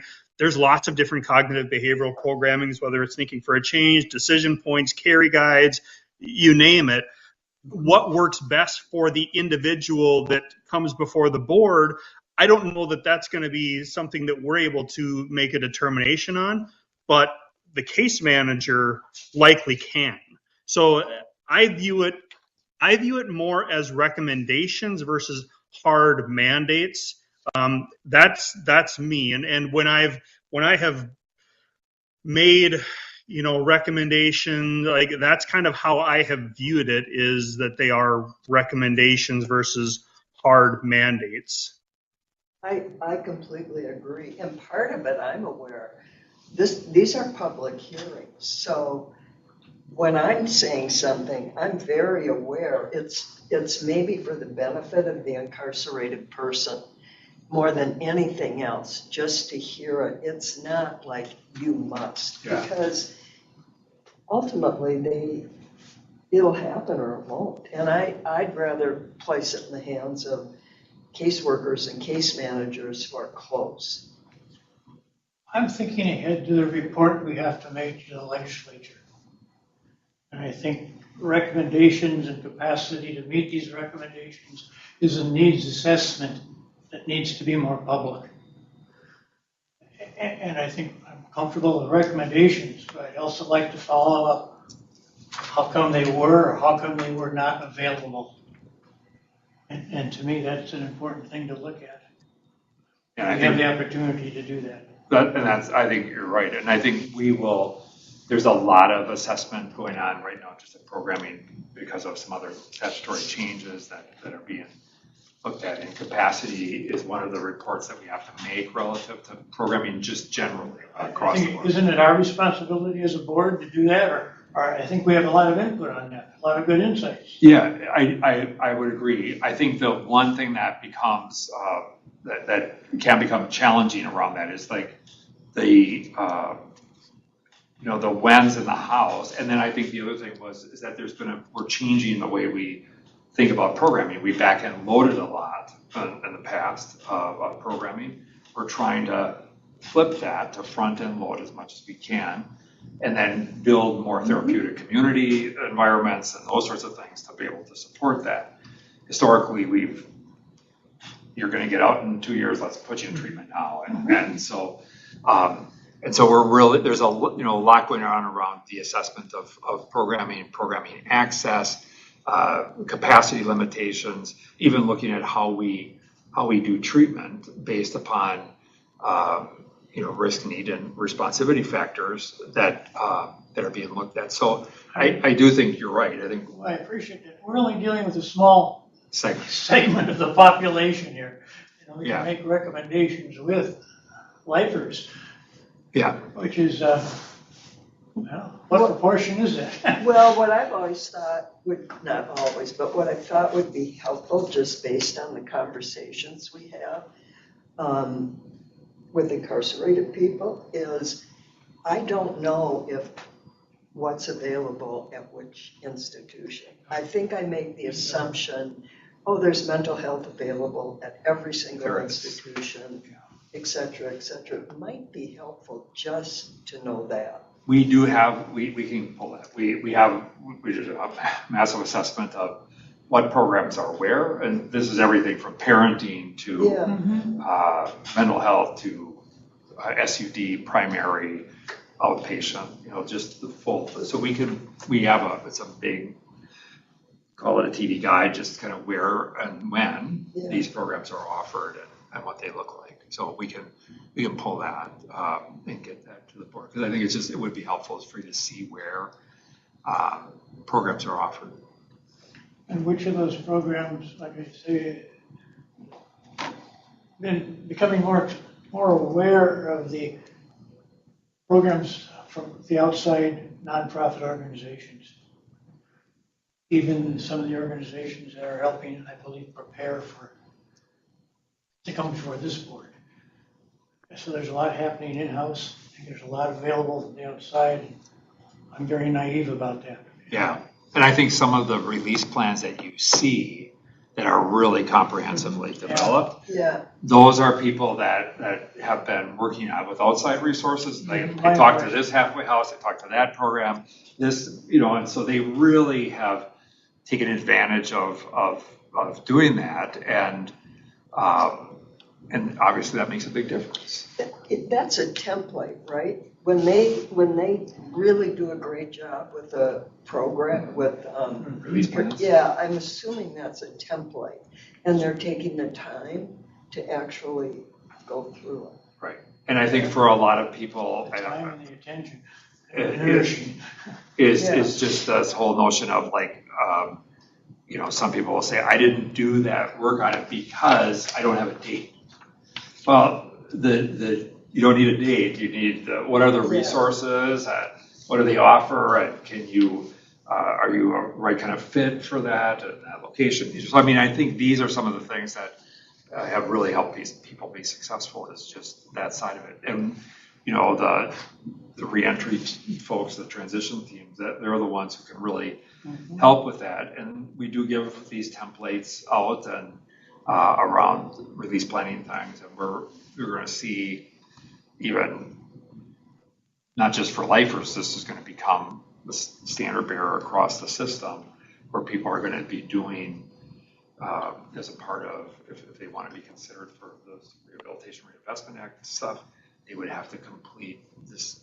It's really an assessment of their thinking, as well as their release plans and change and their support structures and systems. And so we're hoping that, as we build that into the system just more generally, it could help here as well, especially for some of these folks who struggle. Yeah, no, I was just going to say, I'm really appreciative of, some of the release plans and some of the really deep thinking that has obviously been put into some of the release plans by some of the people that we've seen so far. And I think it's just so helpful for them to kind of establish that framework, whether they have a date or not, establishing the framework and getting them to think and recognize and identify obstacles they may encounter, and having plans in place to address those, because it's not all going to be perfect. It's just not. So starting to think and identify, hey, what's going to happen if I encounter something that kind of gets me off kilter? I've been so appreciative of the depth of thought that's been put into some of the release plans. And I think it's just the way that it really needs to be done, especially for some of these, some of the people that have, spent basically their entire adult life in custody. I think just what they're going to encounter when they get out, it's a lot. It's a lot. And I think we all, we want them to be successful. We do. And I think that's a great step in that direction. I'm always getting the impression that many times it's more readily available from the outside nonprofits than it is from the case manager, who has the opportunity, the time to do this type of nourishment or this type of help, this type of assistance. And are they being created in-house, or are they being created outside and brought in-house by nonprofits, is my question. In terms of the plan development? Yeah. So I think a lot of these people, they're on the phone, they're writing, they're talking to other people who have used these resources in the past. And I think one of the distinctions, this is my assessment, is that, the extent to which someone's almost a little bit of, is my head starting to move out there and thinking about what it is that community can provide for me in terms of a change, whether it's 3 years from now or 2 years from now. And I think, we have lifer groups. They talk about these things in lifer groups and how they can begin to access the list of community resources. And certainly, I think for the population of lifers, I think the new dynamic is some of the folks that are the certified folks. That's been a little different. There is a true lifer community that exists both inside and out. And I think, now with the advent and the emergence of the certified cases, it's a big flip because those folks would not have been seen for a long time. The restorative line for me is the capacity to do that outline and make that stuff comes from inmates as well as those on the outside. So how much of that resource, that capacity to develop these models, where is it coming from? And it comes from many, many sources. Yeah, and I think it's there. I think it's a lot of I certainly want to have the expectation that our staff are doing everything they can to move people toward those resources, whatever that is. But I think what you see, the people who do this, I think, and do it well, are the ones who've really taken it upon themselves to find those connections, even if they weren't particular. We've seen some people do incredible plans that didn't have high education, didn't have, but they really used those resources, and they had other lifers who helped them, but they really took the time to talk to that halfway house or that reentry program out there. How can we nurture that? Yeah, I think it's great. Yeah, so. It makes me wonder if there's a subculture within the facilities where people are mentoring others on doing successful plans. Yeah, I think there are, and I think where you see them come together really being positive, and some of, one of the things that, as we talk, even some of the meetings today, you look at Stillwater. Stillwater has changed dramatically in the sense that the population is considerably younger today than it was. There was a lot of lifers that were there for a long time. Over the last 5, 6, 8, 10 years, there's been a lot of moving them across the system, and so that really that core of that group is not there. Now there still is a lot of, don't get me wrong, there's a lot of people who have done a lot of time and who are doing very well, but they don't have that same voice and stature that they once did, and so I think these are just some of the dynamics. And so we're talking as a system, how do we do things like create honors students at Stillwater or other facilities across the system where we're really lifting up kind of the people that are really committed to doing this rehabilitative kind of work together. And in other states that we've looked at some of this, they've created some really remarkable things. And so that's one of the things we're really heavily focused on in every facility right now, is what that's going to look like. Well, it very much mimics kind of the peer recovery sort of model. I think the messaging that an incarcerated person gets from another incarcerated person is probably going to be more meaningful oftentimes because they've got some lived experience. They've like, that is something that I think with this population is really, really important and meaningful. So I think hearing that message from someone who's been through it, I think it carries more weight oftentimes than maybe someone that the population may view is coming at it more from kind of a strictly academic perspective. So yeah, I'm just a big fan of that sort of peer model. I think it's just tons and tons of potential with that. Yeah, I think interestingly, Andrew, you talk about this. We have the cog skill stuff is really a big and important thing. We just trained our first cadre of incarcerated guys to do to be leaders, co-leaders of cog skills groups, and I can tell you, like I jumped in on one of the classes they were having with the trainers, and they're doing this stuff with staff. They're jointly teaching, but this is how you build capacity, right?